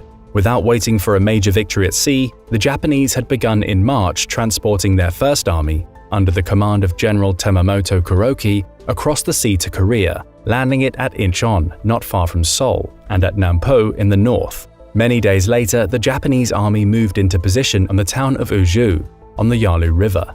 On May 1st, the Japanese attacked, and after brutal fighting defeated the Russians by storming across the river. Japanese losses were about 1,100 men out of a force of 40,000, while Russian losses were 2,500 out of a force of 7,000 defending troops. The Battle of the Yalu River was incredibly significant. Although the outnumbered Russians made an orderly withdrawal and did not suffer overwhelming losses, it was Japan's first successful battlefield victory against a Western country. The next major turning point was the Battle of Liaoyang, where after 9 days of stubborn fighting, the Japanese won a significant victory in spite of inferior numbers, 130,000 against 180,000 Russians. Russian troops under the command of General Kuropatkin retreated to the city of Mukden. 2 major battles of the Shaho River and Sendepu proved to be indecisive, despite the Russians receiving nearly 30,000 men per month in reinforcements. The Russian garrison at Mukden would remain there for several months before attempting another offensive. At sea, Russia fared far worse. By the end of 1904, the Japanese Navy had sunk every ship in Russia's Pacific Fleet and had gained control of its garrison on a hill overlooking the harbor at Port Arthur. However, the Japanese found the Russian garrison there much stronger than they had expected. The Russian defenders had highly fortified their position with breastworks and barbed wire, and had several well-placed machine guns. After making several very costly attempts to take the fortress, the Japanese abandoned general assaults and resorted to siege tactics. Observers from the armies of Western Europe and the United States were embedded with both the Japanese and the Russians, and the effect of machine gun fire on massed infantry assaults was reportedly horrifying. However, the lessons of Port Arthur would be essentially ignored by European commanders, who would replicate the same human wave tactics on the Western Front during World War I. But despite the huge casualties, Japan continued its relentless siege of the port. Then, in early January 1905, Russian Major General Anatoly Stessel, commander of the Port Arthur garrison, decided to surrender, surprising both the Japanese and Russian leadership in Moscow. Stessel, believing that the harbor was no longer worth defending in the face of humiliating losses and trying to save his men, that meant Japan had achieved another hugely significant victory in the war. Perhaps unsurprisingly for Russia, Stessel was later convicted of treason and sentenced to death for his decision, though he would ultimately be pardoned. After the freezing winter of 1904 forced a temporary slowdown in the fighting, things resumed in the spring of 1905. This set the stage for the last and greatest land battle of the war, the Battle for Mukden. From February 19th to March 10th, 1905, Kuropatkin decided to attack, but was cut off by the Japanese advance. This left 3 Russian armies facing the Japanese, together comprising a massive force of 330,000 men and 1,475 guns. This force faced off against 3 Japanese armies under the command of Marshal Iwayo Oyama, who had some 270,000 men and 1,062 guns. The following struggle was the largest battle of the modern era fought prior to World War I, and potentially the largest single battle in world history up to that point. The resources expended also marked the beginning of modern warfare as we know it. In 10 days, the Japanese side alone fired 20.11 million rifle and machine gun rounds and almost 300,000 artillery shells, roughly the same amount of ammunition as the Prussian army used across the entire 191-day Franco-Prussian War. Losses in the Battle of Mukden were also exceptionally heavy, with approximately 89,000 Russian and 71,000 Japanese casualties. The battle left both sides essentially unable to continue the land campaign. Kuropatkin retreated his forces to the north, allowing Japan to take over the mostly ruined city of Mukden. The Japanese forces were in similarly poor shape despite their victory, and it would fall to the country's navy to win the final, decisive victory of the war, the Battle of Tsushima. The Russian leadership in St. Petersburg had decided to send their larger Baltic fleet to East Asia under the command of Admiral Zinovy Petrovich Rozhestvensky, assuming that once the Russians had gained control of the sea, the Japanese campaign would collapse. The Baltic fleet spent the entire summer of 1904 preparing to sail, and it set out from Latvia on October 15, 1904. Mid-voyage at Nosy Bay near Madagascar, Rozhestvensky learned of the surrender of Port Arthur and proposed returning to Russia. However, since naval reinforcements were already on their way from the Baltic via Suez in early March 1905, he made the very foolish choice to proceed toward Japan. Rozhestvensky linked up with his reinforcements off the coast of modern Vietnam, and his full fleet seemed to be a powerful armada. In reality, however, many of the Russian ships were old and unserviceable, especially compared to Japan's modern fleet. So early in May 1905, the fleet reached the China Sea, and Rozhestvensky headed towards Vladivostok via the Tsushima Strait. Japanese Admiral Togo lay in wait for him off the southern coast of Korea near Busan. On May 27th, as the Russian fleet approached, Togo attacked. The Japanese ships were far superior in speed and firepower to the outdated Russian vessels. In the course of the two-day battle, over two-thirds of the Russian fleet was sunk. 6 ships were captured, 4 reached Vladivostok, and 6 fled and took refuge in neutral ports. It was an overwhelming defeat for Imperial Russia. After voyaging 7 months and getting within a few hundred miles of its destination, the Baltic fleet was totally shattered, and with it, Russia's imperial dreams in the Far East. Tsushima is also an often overlooked watershed moment in 20th century military history. The battle was the only decisive engagement ever fought between modern steel battleship fleets, and the first in which radio communications played an important role, allowing for improved coordination between Japanese vessels and commanders. The battle was described by British military official Sir George Clark as by far the greatest and most important naval event since Trafalgar. For Russia, the disastrous conflict had seriously aggravated unrest inside the country, and the surrender of Port Arthur, followed by the loss of Mukden and the devastating defeat at Tsushima, made the emperor accept an offer of mediation by the US President Theodore Roosevelt. Negotiations were held in the state of Maine from August to September. In the resulting Treaty of Portsmouth, Japan gained control of the Liaodong Peninsula and Port Arthur, the South Manchurian Railway leading to the port, as well as half of Sakhalin Island. Russia agreed to evacuate southern Manchuria, which was restored to Chinese control, and Japan's colonial control of Korea was recognized. Roosevelt would be awarded the Nobel Peace Prize for his role in ending the conflict. The war would have far-reaching geopolitical consequences. The costly and humiliating Russian defeat left the Russian Empire demoralized and added to Russians' growing anger at the failed policies of Tsar Nicholas II. It would help the rising popular anger that ultimately resulted in the overthrow of the government during the Russian Revolution of 1917 and the eventual establishment of the Soviet Union. The war also began to shift the global balance of power, marking the first time in modern history that an Asian nation had defeated a European empire in combat. It was the beginning of a long period of intensified warfare involving global powers in the Pacific region. Similarly, in her book The Guns of August, American historian Barbara Tuchman argued that because Russia's loss destabilized the balance of power in Europe, it emboldened the Central Powers and contributed to their decision to pursue war in 1914. The outcome of the war also increased Western alarm over Japan, sparking the racist Yellow Peril myths.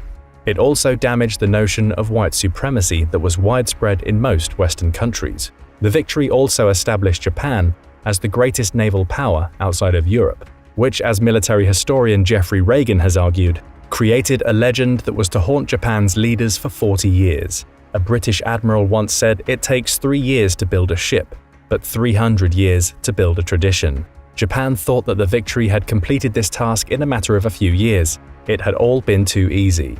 Looking at Togo's victory over one of the world's greatest powers convinced some Japanese military men that with more ships, and bigger and better ones, similar victories could be won throughout the Pacific. Perhaps no power could resist the Japanese Navy, not even Britain and the United States. In fact, the future Japanese Admiral Yamamoto Isoroku, who would go on to plan the attack on Pearl Harbor and command the Imperial Japanese Navy during much of World War II, served as a junior officer aboard the armored cruiser Nishin during the battle, which may have given him inspiration for his own surprise attack 37 years later. In the end, the most important lessons of the Russo-Japanese War may be those not learned. Despite the carnage inflicted by modern weaponry on both sides, European powers did not change their battlefield tactics, setting the stage for the horror of both world wars. Similarly, Japan's increasing aggression after its victory showed a failure to learn from Russia's expansionist mistakes, while Russian failure was so complete that it would result in one of history's most consequential revolutions. Yet, despite its enormous importance, earning it the nickname World War Zero, the Russo-Japanese War is largely forgotten today, overshadowed by the terrible conflicts which followed it. But what do you think? Just how much did this short conflict shape our modern world? And what might things have looked like if the outcome were different? Let us know your thoughts in the comments below, and don't forget to subscribe for more military content and analysis. When Putin invaded Ukraine, he also decided to cut Russia off from most of the world. Big mistake. 17 months into the war that was supposed to end in a few days, Russia is now the most sanctioned country on the planet. The sanctions on it exceed even those placed on Iran and North Korea, and many of Russia's supposed besties aren't too keen on coming to its defense, even China. One of Russia's few allies is Belarus, but what if this relationship is not as close as Putin imagines? Could Belarus even decide to use nuclear weapons as a means of leverage against its larger neighbor? Let's take a look at the tangled relationship between Russia and Belarus, starting with Belarus's involvement in the Wagner Rebellion. When Belarus intervened in the Wagner Rebellion in Russia at the end of June, its authoritarian ruler, President Alexander Lukashenko, diffused the situation when he offered to host Wagner's mutinous leader, Yevgeny Prigozhin, at his capital in Minsk. Prigozhin accepted and began a very short-lived exile there, ending the rebellion. Prigozhin has supposedly left Belarus as of July 10th, but Lukashenko's intervention in the Wagner Rebellion shows the extent to which Russian and Belarusian politics are intertwined. Belarus was also in the news at the beginning of the war, when Russian troops used its territory as a staging point for their failed attack on Kyiv, the Ukrainian capital. Belarus was also one of only a handful of countries to vote against a United Nations resolution which condemned the Russian invasion of Ukraine, something that even China did not do. It rather abstained from voting either way. Instead, Belarus voted against the condemnation and blamed NATO for the war. The moves earned Belarus new sanctions and further distrust by the international community. This distrust built on very recent history. Belarus's presidential election of 2020 was widely regarded by international observers as being corrupt rather than free and fair.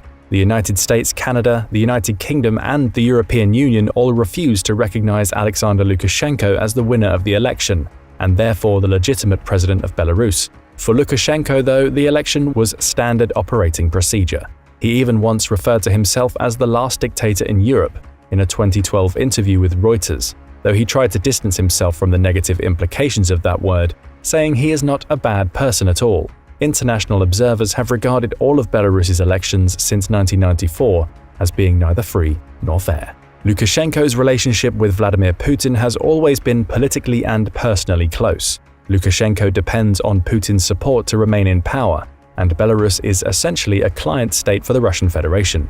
The protests in 2020 which followed the controversial election only strengthened Putin's hold on Lukashenko. For Russia, the existence of Belarus has served a useful geopolitical purpose. It has acted as a friendly buffer state between it and NATO, Poland in particular.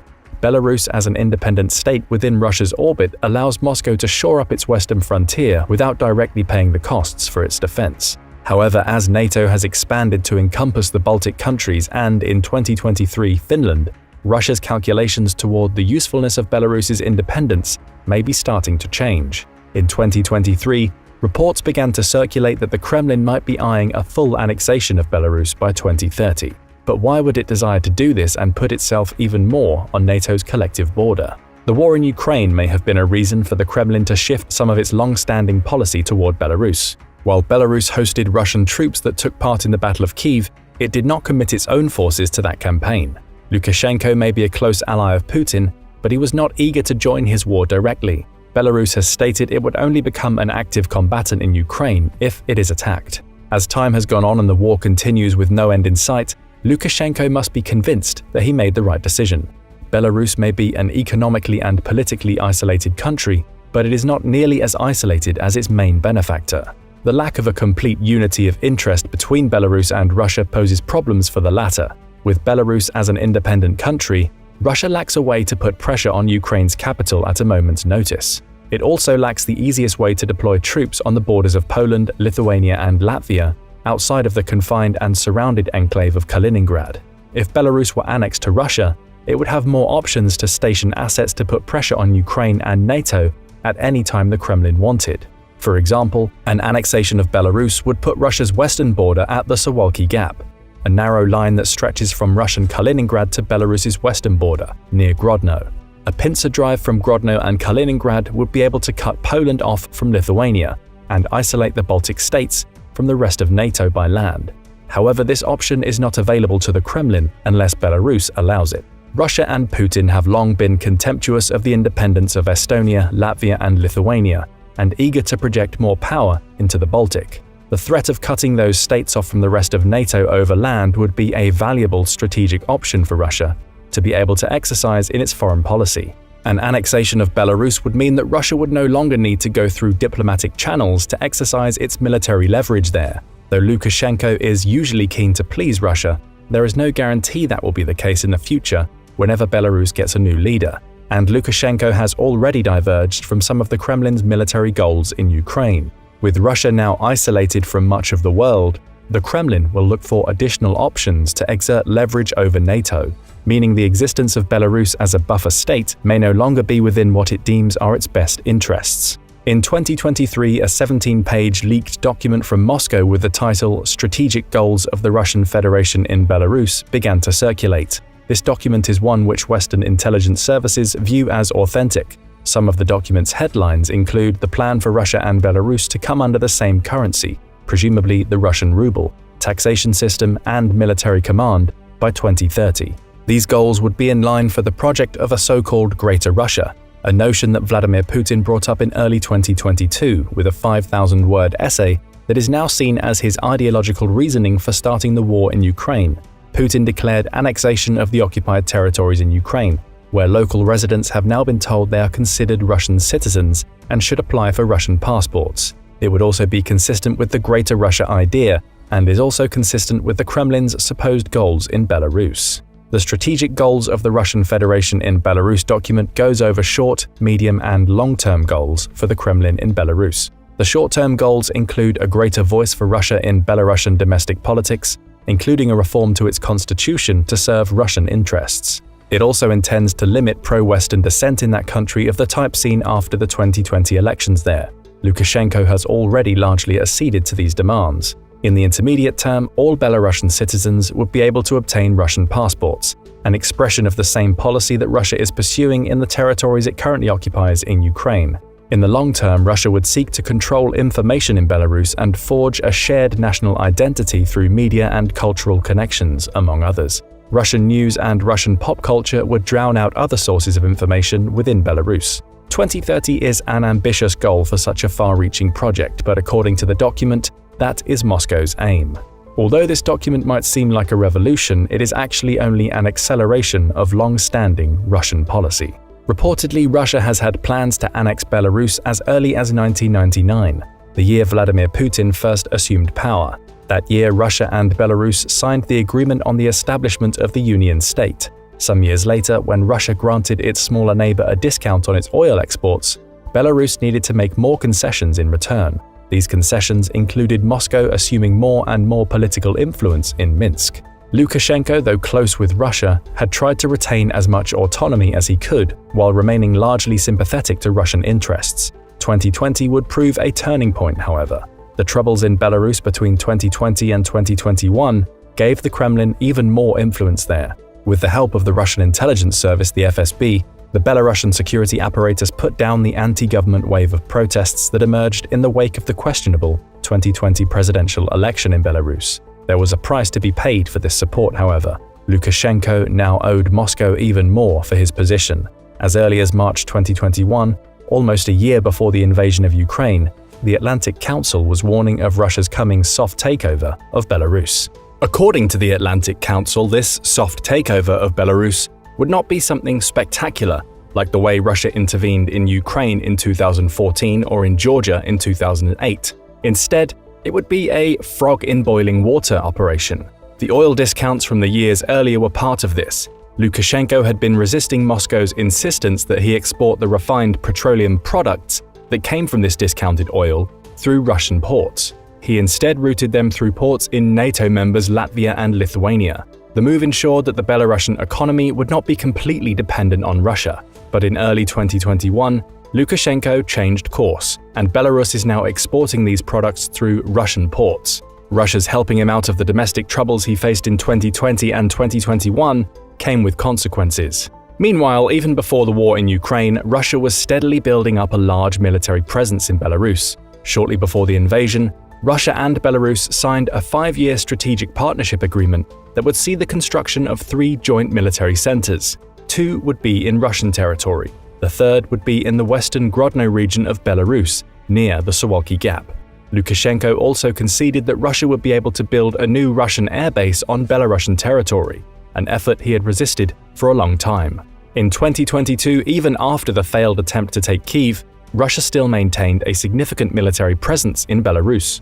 In the fall of that year, it stationed 9,000 troops on the border between Belarus and Ukraine, hoping to tie down Ukrainian forces in that area and prevent them from reinforcing the fronts near Kharkiv and Kherson, where Ukraine was retaking vast swathes of captured territory from the invaders. According to the leaked annexation document, the Russian military presence in Belarus will continue to expand until it becomes permanent and the Belarusian army is subordinated to the Russian one. This will be one of its long-term goals to be achieved by 2030. Despite all of Russia's far-reaching aims, the Atlantic Council does not expect there to be a formal, lawful annexation of Belarus. Rather, the Russian expanding intervention in Belarus will be more like a grey zone operation. Russia would be in control of Belarus, in fact, while leaving its current borders formally intact. For Putin and the Kremlin, it would be better to make these moves now, with Lukashenko still in power. The unrest following the heavily criticized election of 2020 must have made Moscow remember what happened in Ukraine between 2013 and 2014. The last thing the Kremlin would want to see is a similar regime change in Belarus, which could take that country too further into the orbit of the West and away from Russia. Putin's intervention in favor of Lukashenko came with consequences of their own, as his propping up of the dictator made the people of Belarus less trustful of Russia and more pro-Western in sentiment. Shades of the Maidan movement in Ukraine almost a decade earlier were impossible to ignore for Moscow, and this may have sped up the long-held annexation plans. These underlying tensions may be a problem for Russia, as it supposedly begins to deploy some of its nuclear weapons on bases in Belarusian territory. On June 14, 2023, Lukashenko announced that his country had started to take delivery of some of Russia's tactical nuclear weapons, which, according to him, were up to 3 times as powerful as the bombs the United States dropped on Japan at the end of World War II. If this is true, it would be the first time that Russia has deployed part of its nuclear arsenal on non-Russian territory since the fall of the Soviet Union. Russia, of course, would retain its control of the nuclear weapons. Putin stated that these weapons would be deployed upon completion of special storage facilities on the territory of its smaller neighbor. Russia's dictator partially justified the plan, which came in the face of international opposition, by pointing out how the United States had deployed its own nuclear arsenal on the soils of allied countries over many decades. In other words, he said he was creating something like a Russian nuclear umbrella to rival the long-standing American version.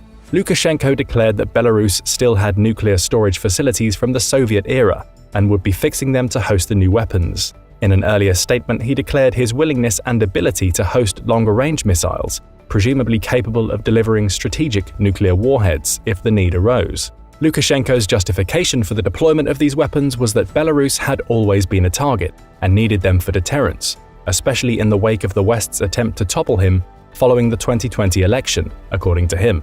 It is important to understand that both Putin and Belarus's dictator are known for using hyperbolic rhetoric. It has not yet been independently confirmed that Russia has begun delivering some of its nuclear weapons onto Belarusian soil as of July 10, 2023. If delivery has not yet begun, Russia may have second thoughts. For Moscow, the deployment of these weapons on the territory of a still independent country even one that it has close ties with, comes at the price of several risks. Although the Belarusian government will not have control over these weapons, its agreeing to act as a host nevertheless exposes Russia to risk. Recall that in the Belgorod raid from May, 2 groups of dissident Russian fighters came within miles of a nuclear weapons storage facility. Unlike the United States' network of allies and nuclear umbrella partners, Belarus is far from a stable country. The world witnessed that firsthand in 2020 and 2021. Meanwhile, the Russians have unfortunately shown that they cannot always be relied on to keep their nuclear weapons stored without worries. What if instability in Belarus springs up again? Belarus's constitution mandates another formal election in 2025, the year that Russia wishes to meet some of its intermediate goals in its supposed annexation plan. Suppressing any unrest that springs up in Belarus in response to the coming unfree and unfair election will be a high priority for Russia. The presence of nuclear weapons in Belarus raises the stakes. In an interview for the Radio Times, William Courtney, the former special assistant for Russia, Ukraine, and Eurasia in the Clinton administration, noted that pilots from the United States' NATO allies are trained to deliver American nuclear weapons from their respective countries' soil as part of the standard operating procedure for the alliance. That involves a level of trust that the Russians would never have in the Belarusians. Courtney said in the interview, because the Belarusian pilot might go in the opposite direction with that nuclear weapon, east, rather than west. He brought up the 2020 and 2021 protests against Lukashenko and, by extension, Russian influence in Belarus. It is little wonder why some Belarusian elements might seize the opportunity to use nuclear leverage over Russia if they got the chance, and why the Russians do not trust them like the United States trusts its NATO allies. This is why suppressing nationalist elements is a key short-term goal outlined in Russia's leaked document about its supposed annexation plans in Belarus. And then there is Lukashenko himself. It is human nature to seek more power and possessions, but an even stronger desire is to not lose the things one already has. This is especially true of power. Powerful people do not want to lose their power. This would be particularly so with someone like Alexander Lukashenko, who has exercised power in almost unlimited form for 30 years. Lukashenko may usually be eager to please his overlord Putin, but that does not mean he is eager to do so at the cost of losing his own position. Should the so-called United State between Russia and Belarus evolve into outright annexation? Unfortunately for Belarus's long-standing dictator, he is running out of options. He is trapped between the West, refusing to recognize his legitimacy, and Russia, which seems to be accelerating its plans to annex Belarus and leave him a ceremonial figure at best. For 3 decades, Lukashenko has been able to keep the Kremlin mostly pleased, while also maintaining most of his initiative to govern Belarus as he saw fit. The disputed 2020 election in Belarus and Moscow's subsequent intervention to put down the unrest between then and early 2021 changed the balance of power, though shifting it yet more in Russia's favor. The balance of power again changed after the invasion of Ukraine, and Lukashenko lost even more clout in his relationship with Putin. How might he be able to claw some of it back? One way that Belarus's dictator might try to regain some leverage in the bilateral relationship with Russia could be to use nuclear weapons that he is supposedly about to host on his own soil as a form of leverage. Although he will not be able to actually launch these weapons, he does control the territory from which they would be based and supplied. Lukashenko can use his control of that territory to attempt to demand concessions from the Kremlin. That is only speculation, but the Russian plan to annex Belarus exposes that the two countries' partnership is not all that it seems. The interests of the dictators do not tend to make for a long, stable partnership. Their views of the world can diverge quickly, and their people tend to have concerns of their own. Russia once thought that Ukraine was safely in its orbit too, until its people looked to the West and refused further integration with the Russian economy, revolting against the ruling regime in Kyiv to ensure that would not happen. When new pro-Western leaders came to power in Kyiv, Ukraine's long-running status as being within Russia's sphere of influence deteriorated rapidly, to the extent that Russia is now fighting a costly war to keep Ukraine in its orbit. But what do you think? Might the same thing one day happen in Belarus? Or might Lukashenko or an authoritarian successor of his prove a less trustworthy partner for a Russian version of the nuclear umbrella? Let us know in the comments, and don't forget to subscribe for more military analysis from military experts. What if there are more Russians who want to overthrow Putin than he thinks? What if those Russians took up arms against him?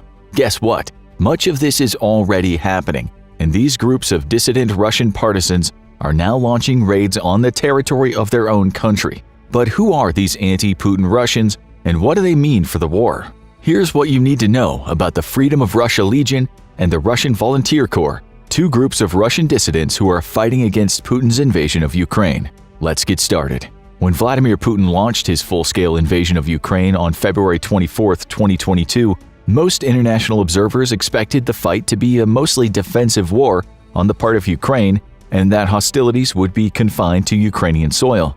Putin and his inner circle felt the same way, sure in their ability to win the war rapidly. They believed that attacks on Russian territory were an inconceivable possibility. But Ukraine proved its deep offensive capability as early as April of that year, when the Moskva, the flagship of the Russian Black Sea Fleet, mysteriously sank. Since then, Ukraine has demonstrated a capability to reach assets deep into Russian-controlled areas, such as the attack on the Crimean Bridge in the fall of 2022 and several missile and drone strikes into Russia itself. Now, attacks on the Russian homeland are scaling up as the war that Putin started comes more and more into his own territory. At the beginning of the war, Ukraine put out a call to foreign fighters to bear arms against the invaders alongside its native soldiers. Thousands of people from all over the world took up the offer, but perhaps most surprising were the Russians who defected from their own country in order to fight on the side of Ukraine. To them, the basic reason was simple. Vladimir Putin and his regime in the Kremlin are not the same as Russia itself, and as long as the former remains in power, the latter will suffer, with the war being the primary piece of evidence. Two groups of fighters with this assumption in mind joined the fight in Ukraine and are cooperating with the Ukrainian military. They are known as the Freedom of Russia Legion and the Russian Volunteer Corps, respectively. Although the details are secret, the Freedom of Russia Legion spokesman, who goes by the name Caesar, claims that the group has several hundred members, all of them being Russians who seek the downfall of the Putin regime. However, Caesar may be understating the number of personnel that the Legion has to call upon in order to deceive the enemy. The true number of soldiers in this fighting force may be higher and stretch into the thousands. The Legion fights under a blue, white, and blue flag, which it calls the flag of Free Russia. The group paints an L on its vehicles for liberty in opposition to the Russia's army letter Z. The purported political representative of the group is Ilya Ponomarev, a Russian politician in exile who says the group's goal is to liberate Russia from Putinism. Whether it has any goals beyond the removal of Putin from power remains unclear. The numbers are hard to come by for the Russian Volunteer Corps, which, unlike the Legion, has neo-Nazi leanings. The leader of this group is a man named Denis Kapustin or Denis Nikitin. He and his group's members have a goal to create an ethno-state composed of Russians, something they ironically believe Ukraine was doing a better job of than their own homeland. The Russian Volunteer Corps also has links to the controversial Azov Assault Brigade, more commonly known as the Azov Battalion, a group founded in Ukraine in 2014 that has also been controversial for its supposedly neo-Nazi ideological leanings. As a result, the existence of the Russian Volunteer Corps within Ukraine's foreign volunteer units is something of a problem for Ukraine and its Western allies. Its extremist political leanings provide assistance to the Kremlin's propaganda that the full-scale war was launched to demilitarize and denazify Ukraine.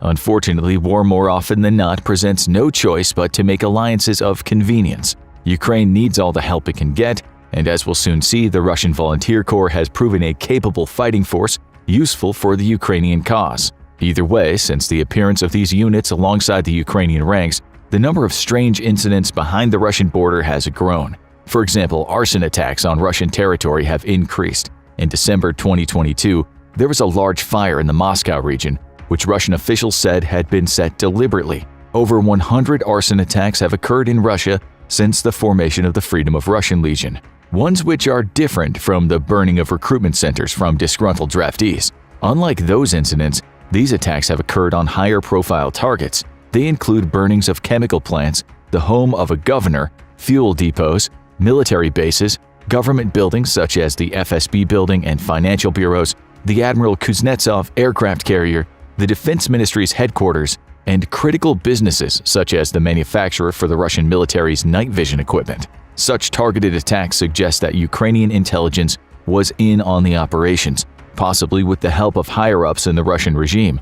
Inside jobs, if you will. These two groups may be cooperating with the Legion and Volunteer Corps in the conduct of such attacks, but obviously the details are secret and we cannot know for sure. What we do know is that both the Legion and the Volunteer Corps have been hardened by battle in Ukraine, including the battle for the city of Bakhmut, which Russia claimed to fully capture on May 21, 2023. After 9 months of brutal World War I-style fighting, Putin and his regime did not have long to celebrate the triumph, though, as the Kremlin could hardly expect the surprise that would come on its doorstep the next day at the hands of these two groups. They would take the war to Russian soil in a much more direct way than anything seen before. Before discussing the raid in May, though, a little elaboration is worthwhile. The Belgorod raid was not the first time that these two groups had demonstrated an ability to conduct operations on Russian soil. Earlier in 2023, they were building experience in small-scale missions across the border. The Volunteer Corps had made a stir in Russian territory in early March 2023 when it launched an operation in Bryansk Oblast. There, an attack force that Russia accused of coming from Ukraine took several civilians hostage and destroyed a car. The Russian Volunteer Corps did not confirm or deny this, but adamantly insisted they were not Ukrainians and that their attack demonstrated the internal weakness of the Putin regime. The Volunteer Corps then invited Russians at home to free themselves from Putin's regime before withdrawing back across the border. The State Border Guard Service of Ukraine denied that the March attack ever took place.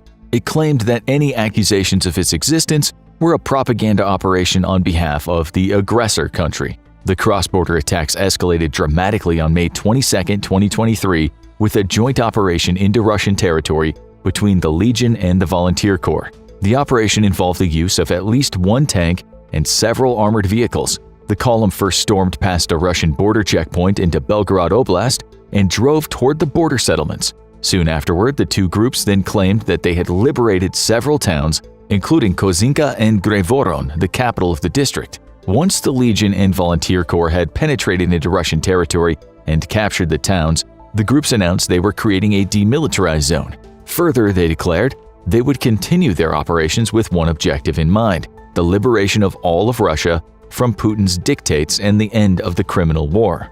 Unlike the raid in early March, this was a serious sustained operation that lasted for 2 days with boots on the ground behind the Russian border.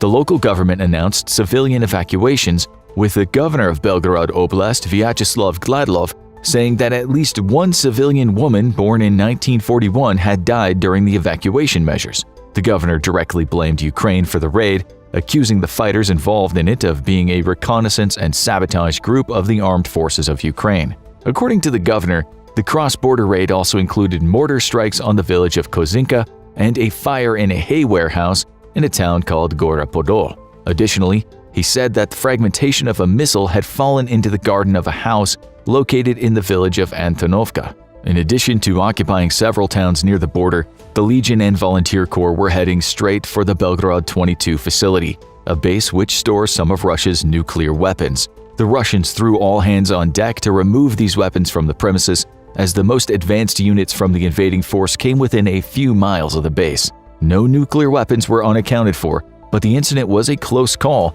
and ironically, had it succeeded, the United States may have had to get involved on behalf of the Russians to ensure that such weapons of mass destruction did not fall into the hands of unknown actors. Given the Volunteer Corps' neo-Nazi sympathies, it could have been particularly damaging if this group were to secure the leverage that comes from holding nuclear weapons. After the initial chaos and confusion, Russia launched a counterattack, which it called a counter-terrorist operation. The distinction was important, as it allowed local leaders to more tightly regulate the communications and the movements of civilians in the area. Russia claimed that its counterattack killed 70 enemy fighters, which it says were Ukrainian and not Russian, since according to the Kremlin, neither the Legion nor the Volunteer Corps exist, despite their official designation as terror groups by the Supreme Court of Russia. At the end of the aforementioned 2 days, the Legion and the Volunteer Corps retreated back behind the Ukrainian border, after downing at least one of the helicopters the Russians used in their counter-raid. Their account of losses was vastly different from the Russian casualty figures. Over the course of the entire 2-day raid, the Legion claims it suffered 2 fatalities with 10 wounded, while the Volunteer Corps says it suffered no fatalities and 2 wounded. The groups also claim to have captured at least 1 Russian armored vehicle and taken several prisoners from their enemy's counterattack force. At the start of June, the Legion and Volunteer Corps announced they were launching another attack into Russian territory. The Legion put out the following statement: "We, the Freedom of Russia Legion, are now near the border of our homeland. Very soon we will advance again on the territory of Russia to bring freedom, peace, and tranquility Graveron is only the beginning. According to Russian authorities, there was shelling and fighting throughout the night, with civilians in the area being asked to not leave their homes and to remain calm. The local authorities insisted that there is no breakthrough of the armed forces of Ukraine. On June 5, 2022, the Legion and Volunteer Corps made yet another announcement. The groups claimed that they had killed a colonel in the Russian army, Andrei Stesev, in the territory of Belgorod Oblast. According to their statement, he died in battle like an officer with a weapon in his hands, but we must admit that these hands are covered up to the elbows in blood. On his orders, he and his subordinates had systematically terrorized the population of Belgorod Oblast and violated their rights and freedoms. Earlier, Stesev killed civilians in Chechnya, Yugoslavia, Abkhazia, and Ukraine. Video later surfaced confirming these boasts. Also at the start of June, the Legion and Volunteer Corps announced that they had captured Russian prisoners in Belgorod Oblast and wanted to meet with the governor. They offered to free the prisoners if the governor met with them to discuss the current situation in the region and, most importantly, to talk about its future and the future of Russia in general. The proposed meeting place was the church in Novaya Tavozonka. They did not say whether these were the prisoners captured in the raid at the end of May, new ones taken from the supposed second wave of fighting, or another operation. And the role of these groups in the conflict is far from over. On June 8, 2023, Newsweek reported that Russian soldiers fighting near the border town of Shebykina, Belgorod Oblast, had complained about the Legion on the Pskov province Telegram channel. They said, "I would like to see the story of our regiment being slaughtered in the Shebynka and Graveron directions and somehow put the matter to rest." The soldiers added that they were under constant bombardment by enemy artillery and that ordinary soldiers and their relatives were being killed. They also complained about poor leadership in their army and a lack of reinforcements. The unit's message concluded, "We are ready to defend our homeland, but with proper supplies, and to be taken prisoner without arms or with no possibility to counteract is not defending the homeland. On behalf of the 1009th Regiment, we ask you to look into this serious problem and make decisions as soon as possible." The unit that made these complaints is reportedly a conscript one, made up of soldiers mobilized in Putin's partial draft from last fall. Unverified social media videos published around the same time showed Russian units in Belgorod Oblast in retreat, claiming that they were being mowed down and needed reinforcements. All of these operations would be in line with a statement made by Alexei Baranovsky, another of the Legion's political officials. He said that the minimum plan is to create a demilitarized zone on the borders with Ukraine so that Putinists cannot fire ground equipment at the territory of Ukraine from here. This would be, he said, a preparation for the group's main objective, a swift march on Moscow.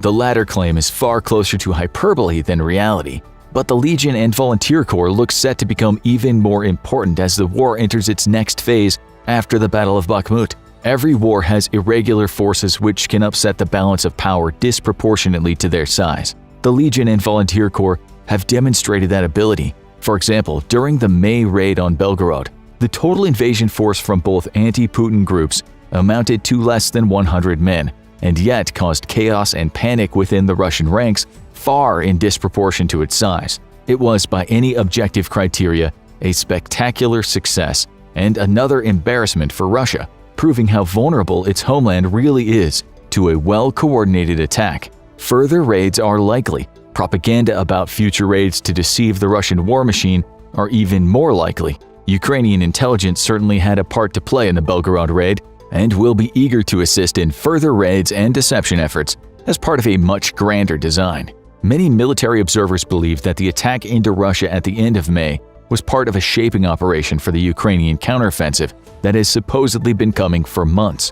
If Russia needs to divert more forces to protect its own territory, it will have less on hand in Ukraine to defend the land it now holds there. Causing chaos within the Russian homeland is also a great way to divert the Kremlin's attention from what Ukraine is planning to do on the front, as it must defend its territory and people or risk losing even more face with a Russian public that's already been under economic stress and which has grown wary after the botched mobilization in the fall of 2022. Unfortunately for the Ukrainians, substantial operations on Russian soil have been a taboo since the war began, because their allies in the West are not keen to let them undertake such efforts. The United States and other NATO countries have pressured Ukraine to not bring the war to Russian soil, fearing an escalation of the conflict. Such fears are also why the West has been reluctant to provide Ukraine with long-range offensive weapons such as certain missiles for HIMARS and advanced fighter jets. Until the start of 2023, the West was reluctant to provide Ukraine with advanced battle tanks for similar reasons. This taboo makes sense from the West's perspective. NATO and other like-minded countries do not intend to destabilize or overthrow the Putin regime in Moscow, despite all the Russian propaganda. Rather, their goal is to contain Russian influence by restoring Ukraine's territorial integrity and keeping Kyiv as independent as possible from Moscow. Both goals will be easier to achieve if Ukraine joins NATO after the war, which, according to its Secretary General Jens Stoltenberg in April 2023, is an outcome that all participating countries in NATO have agreed upon. During the war itself, however, NATO and Ukraine's interests are not entirely in alignment. This makes sense, because for NATO, there are worse things in the world than Vladimir Putin and his regime. A destabilized Russia with its thousands of nuclear weapons would be a much bigger problem for the West than even the current invasion of Ukraine. Although this is a remote possibility, it is too terrible to consider. The raid that came so close to the Belgorod 22 nuclear storage facility must have strengthened those convictions in the minds of Western leaders. Western goals are not achieved by bringing the fight to Russia, which they want defeated in Ukraine but politically stable in its homeland. This divergence of interests has allowed the Russians to concentrate their military resources on invading and annexing territory in Ukraine. The lack of ability to retaliate on Russian soil means that Putin and his regime can more easily carry out their operations without fear of maximum retaliation. Ukraine has been in a bind, though, because without Western aid, it would not be able to withstand the onslaught of Russian military, so it has had no choice but to accede to the wishes of its allies. As a result, Ukraine's offensive ability has been limited, despite the successes in the Kharkiv and Kherson counteroffensives in the late summer and fall of 2022. The Legion and Volunteer Corps, therefore, give Ukraine more options. Their existence allows the Ukrainian High Command to carry out more gray zone and asymmetrical operations. The raid into Russian territory was not a full-scale invasion, but it did tie down resources and cause panic in the Russian High Command. More operations like it, potentially with even more men and armor, are therefore likely as the war moves into the next phase. At the very least, the threat of further attacks into Russian territory will keep the Kremlin guessing and on its toes, diverting attention from the Ukrainian High Command's true strategy. The Legion and Volunteer Corps may just prove to be one more valuable tool in Ukraine's arsenal if they can be fully unleashed in this capacity. With the West tacitly accepting the idea of Russians fighting against Putin's regime in limited operations on Russian soil, don't be surprised to see further action over the border to coincide with the much-anticipated 2023 Ukrainian counteroffensive. While all eyes are focusing on Donbas and Zaporizhia as the likeliest locations for Ukraine's next move, bolder attacks into Russian territory in the near future might just be even less surprising. But what do you think? Are these Russian partisan groups helping tip the scale in the Russo-Ukrainian war and aid in Ukraine's victory over Putin's aggression? Let us know in the comments. And don't forget to subscribe for more military analysis from military experts. Putin and NATO don't agree on much these days, but there is one item where the two nuclear powers have had a strange meeting of the minds. The Russo-Ukraine war should be contained within Ukraine's internationally recognized borders. That worked out well for everyone except Ukraine, who got the short end of the stick due to those restrictions. But the Ukrainians now have plans to get around this ban on attacking Russia and take the war further into the territory of their tormentor. What are these plans, and how will Ukraine try to bypass the inhibitions of its allies when it comes to bringing the war into Russian territory? We'll get onto that and recent events related to the Wagner mutiny in a second, but first, let's talk about how Putin got it wrong from day one, genuinely thinking the Ukrainians would throw him a big welcome party when his soon-to-be wiped out by the dozens T-72, T-80 and T-90 main battle tanks came rolling into town. When Putin launched his full-scale invasion of Ukraine in February 2022, he believed that the war would last only for a matter of days. Kyiv and the hostile Zelensky government would fall, and he would be able to install a pro-Russian regime similar to the dictatorship of Alexander Lukashenko in Belarus. Putin also believed that he would be welcomed with open arms by many people in Ukraine. Much of the population in that country speaks Russian and is ethnically Russian. The presence of these people in Crimea allowed him to easily take control over the peninsula in 2014, while installing puppet governments in the breakaway parts of Donetsk and Luhansk oblasts. That did not turn out to be the case in February 2022, and the war still rages. Ukraine surprised the world in its unity and effectiveness. It not only repelled most of Russia's initial assaults, but demonstrated an ability to reach targets far behind the lines and even into Russian territory. Whether it was the sinking of the Moskva in April 2022 or the mysterious explosion on the Kerch Bridge in Crimea 6 months later, Ukraine showed it could create real problems for Russia far away from the front. Unfortunately for the Ukrainians, though, their means of doing so have been limited. Ukraine must maintain a constant flow of money and supplies from the West in order for it to continue its war effort, and the Western powers have had one goal from the beginning: keep the war confined to Ukraine's boundaries. Avoiding the escalation of this war into a great power conflict has been the overreaching aim even more than repelling Russian forces from Ukraine.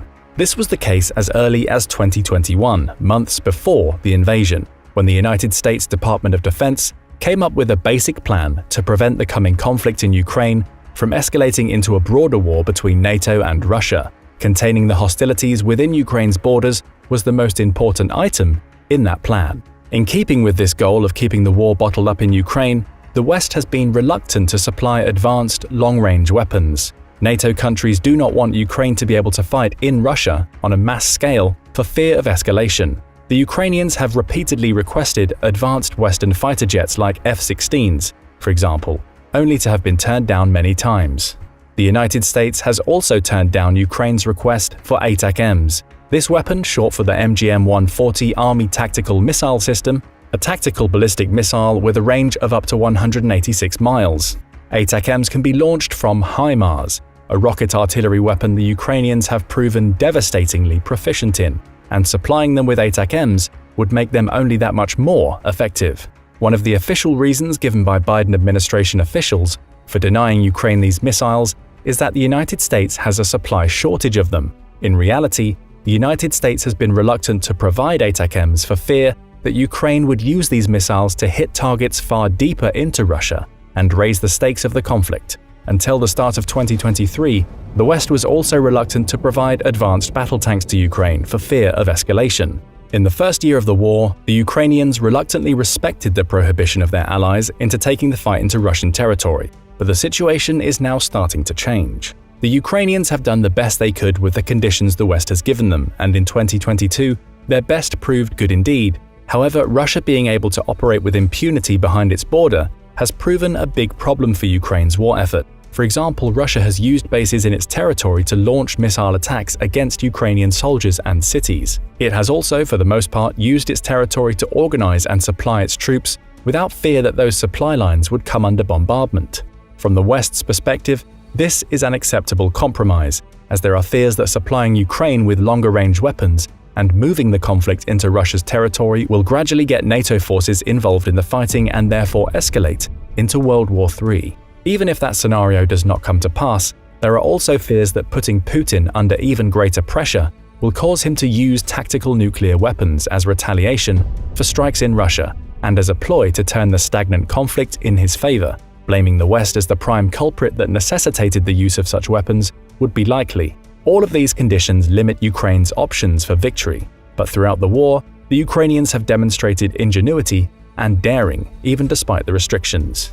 If they could not take the war to Russian territory through conventional means, they have tried to do so through unconventional means. This capability is important because it may be more and more unlikely that the Ukrainians can end the conflict in a favorable way based on the means they currently have available. In early June 2023, Ukraine launched the counteroffensive that war watchers had been anticipating for months. But as the month wound down, it appeared that the operations were not proving as successful as hoped for.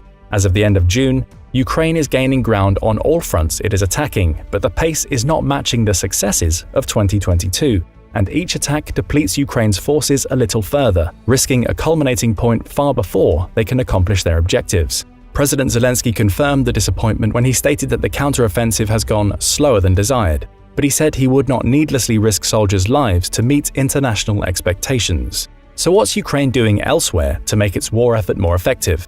One way is to take the war inside of Russia on a grander scale. Zelensky had denied this in the middle of May, but in private, Ukraine's president has always been keen to take the fight into Russian territory. One of his ideas from early in the war, known from a leak of a top-secret trove of documents released on the social media app Discord, suggested raids into Russian territory to occupy lightly defended areas and keep them as leverage against the Russian forces in Ukraine. He also expressed concern that Ukraine does not have long-range missiles capable of reaching Russian troop deployments in Russia, nor anything with which to attack them. This is a deficiency he very much wants to reverse. In the leaked documents, Zelensky also floated the idea of using drone strikes to attack Russian targets in its Rostov Oblast. Zelensky officially denied all of these reports, but reiterated that Ukraine has the right to defend itself against its invaders using any means that it deems necessary.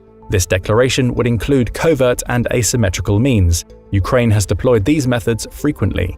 In 2022 alone, there were 65 mysterious and destructive events across Russia. The incidents included fires and explosions on infrastructure used to support the Russian war effort, such as recruiting centers, trains transporting supplies to Russian forces, oil depots, government complexes, and the buildings of companies that manufacture military equipment, among other targets. There was also the unexplained explosion on the Kerch Bridge, connecting Crimea to the Russian mainland on October 9, 2022, which probably came by way of a Ukrainian drone or ship. Officially, Ukraine has had no involvement with such attacks. Unofficially, it is almost certain that Ukrainian intelligence assets were in on them. They were too well executed to be done amateurishly. None of the people involved in the incidents have ever been found by the Russian authorities. Ukraine has also launched limited drone and missile attacks on military bases in Russia. On December 6, 2022, a drone struck a Russian airbase near the city of Kursk, located about 90 miles from the border. The base's airfield went up in flames. An oil storage tank was also blown up. Ukraine denied responsibility for the attack but did celebrate it. No casualties were reported on the base. The attack on Kursk followed strikes on Engels Air Base, home to Russia's strategic bomber fleet, and one in Ryazan a few hours away from Moscow. Russia blamed Soviet-era drones as being the weapons involved in the attack. Ukraine did not claim responsibility for the strikes, but it was likely involved in the efforts. For its part, the United States publicly maintained that its policy was not to provide Ukraine with weapons that would allow strikes into Russian territory. Following the December 22 drone attacks, US State Department spokesman Ned Price said, "We are not enabling Ukraine to strike beyond its borders. We are not encouraging Ukraine to strike beyond its borders." Covert actions have not been limited to infrastructure. Mysterious attacks in Russian territory against pro-war Russian media figures have also taken place. Among the most well-known was a bombing in August 2022 which killed the daughter of Alexander Dugin, an ultra-nationalist Russian philosopher that Russia watchers sometimes call Putin's brain. Dugin himself was the real target of the attack, as he was the owner of the car that blew up. At the last minute that day, he decided to travel in another car instead. In April 2023, another vocal supporter of the Russian invasion of Ukraine, the military blogger Vladlen Tatarsky, was killed in an attack at the St. Petersburg cafe he was eating in. A month later, Zakhar Prilepin, a staunchly pro-war Russian writer, was seriously injured in a car bombing about 265 miles east of Moscow. His driver was killed in the incident, and his car was turned on its head in the blast. Ukraine at first denied involvement in these attacks, but in a May 2023 interview, Major General Kirilo Budanov, the leader of Ukraine's military intelligence service, admitted that it had carried out targeted hits against people in Russia that were known as propagandists, saying, "We've already successfully targeted quite a few people. There have been well-publicized cases everyone knows about, thanks to the media coverage." It is possible that Budanov was lying in order to keep the Russians guessing, but the attacks were sophisticated and suggest that Ukraine's security services were involved in some way. They could have been directly involved in the attacks or worked with dissidents in Russia to carry them out. Unconventional methods of taking the war into Russian territory culminated in the Belgorod raid of May 2023. There, irregular forces comprised of Russian fighters who are aligned with Ukraine, the Freedom of Russia Legion, and the Russian Volunteer Corps easily swept past a border checkpoint and caused chaos in Russia's Belgorod Oblast for 2 days, occupying several lightly defended settlements just as Zelensky wished for in the leaked documents from over a year earlier. Western leaders did not raise a significant objection to this operation, which may pave the way for further operations inside of Russia. One of the official reasons given by the Freedom of Russia Legion and Russian Volunteer Corps for the Belgorod raid was to create a buffer zone that would ensure the safety of Ukrainian civilians. The territory that they raided and occupied for those days in May was often used as staging grounds for rocket and artillery attacks against Ukrainian population centers. Civilian casualties were high. Under this justification, many more areas in Russian territory could become targets for raids in the future, especially when considering how lightly defended the border checkpoints were. The weakness within Russia's borders and in the Putin regime revealed itself again toward the end of June when the Wagner Group, mercenaries who had borne the brunt of much of the fighting in Bakhmut and many other battles in Ukraine, mutinied. The mercenary group then moved towards Moscow in a march for justice. On the march, Wagner leader Yevgeny Prigozhin seized control of military bases in Rostov-on-Don and possibly in Voronezh, a city 310 miles from Moscow. Prigozhin had been a long-time critic of Russia's war effort, and he has had a protracted feud with the Ministry of Defense and its leader Sergei Shoigu. As justification for his uprising, he claimed that his men had been killed in a number of airstrikes from the Russian military and now needed to see justice. Prigozhin demanded Shoigu and Chief of the General Staff Valery Gerasimov to be handed over to him or he would march his column on Moscow. The Russian Ministry of Defense denied Prigozhin's claims and there is no evidence for them. The mutiny ended when Belarusian President Alexander Lukashenko offered to house Prigozhin, a personal friend of his, in exile. Since Prigozhin is wanted internationally for war crimes, exile in Belarus was the best realistic deal for the Wagner boss, who Putin described as a backstabber. On the way out, Prigozhin ordered his men to stand down and return to their field camps to avoid bloodshed, leaving Rostov-on-Don. Although the Wagner Group's mutiny ended with a whimper after only 2 days, it was only the latest exposure of how vulnerable the Russian command and home front is to destabilization. The mutiny suggested that Putin's grip on power is not as tight as it was before the war. It's only natural that Ukraine would plan to use any means available to it to exploit this growing vulnerability. Sun Tzu said thousands of years ago, in his Art of War, that he could forecast victory or defeat based on which combatant had what he called the moral law on its side, which causes the people to be in complete accord with their ruler, so that they will follow him regardless of their lives, undismayed by any danger. Between Ukrainian unity and growing disunity in the Russian ruling elite, do not be surprised to see Ukraine trying to take further advantage of this ancient military maxim. If the Russian home front comes under greater stress, the likelihood of a withdrawal from Ukrainian territory, except perhaps Crimea, becomes more likely. Besides Sun Tzu's moral law, other reasons to attack Russian territory would be to force it to divert its troops away from the front, and therefore make Ukraine's chance of a successful counteroffensive in 2023 more likely. Attacks in Russian territory would also disrupt supply lines, communications, and command and control over troops on the front. For all of these reasons, it has become increasingly clear for Ukraine that allowing the war to take place solely on its territory is no longer an option. It must attack the territory of its invader. So far, the covert and irregular operations inside of Russia seem designed to test the limits of how much Western leaders will tolerate military action across the border. After the Belgorod raid, there has been a tacit understanding that similar raids are permissible in the future.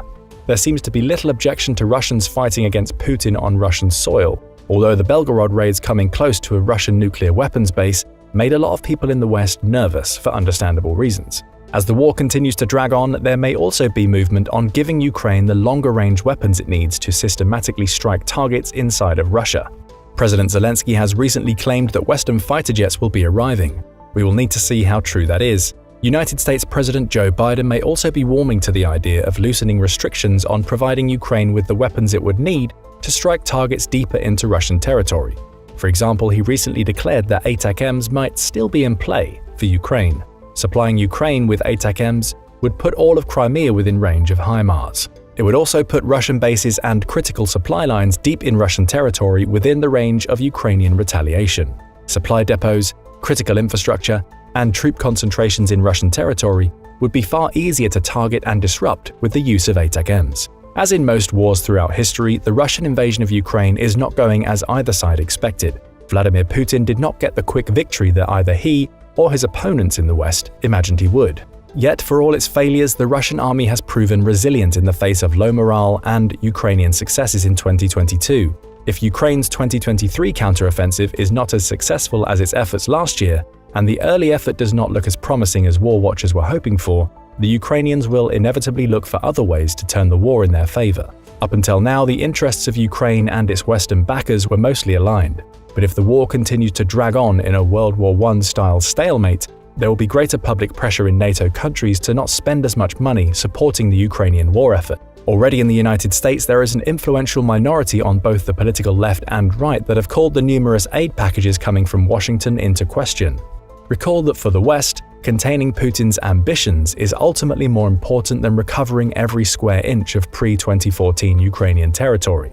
For example, although France has maintained steady support for Ukraine, President Emmanuel Macron hinted at the possibility of negotiation early in 2023, when he said that the West's aim was to see Russia defeated but not crushed, with bringing Russia to the negotiating table as the end goal of further Western support, rather than booting its troops out of all the occupied territories. If more Ukrainian breakthroughs appear impossible, Western pressure on Kyiv to begin negotiations from a less favorable position than hoped would intensify, slowly but surely, as Ukraine's inability to make further gains through the force and strategy that it currently possesses becomes apparent. In the face of such pressure, Ukraine will try to further push the envelope in bringing operations to Russian soil. It will need some way to help make it more successful on the battlefield and ensure continued Western support, with the West still seeking Putin's defeat in Ukraine and signaling a greater tolerance for operations in Russian territory as the war goes on. Don't be surprised if taking the war across the border becomes an increasingly used tool in Ukraine's toolbox.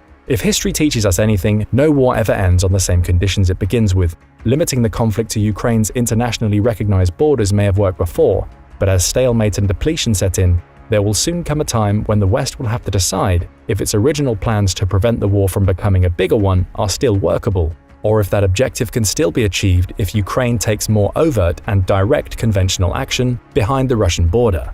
We will need to wait and see the level of risk the West is willing to tolerate under today's conditions in exchange for further containing Putin's expansionist ambitions. But what do you think? Are the West's original plans to prevent the conflict from escalating further still viable? Should Ukraine consider taking more direct action beyond the Russian border to prevent the war from escalating further? Let us know in the comments, and don't forget to subscribe for more military analysis from military experts.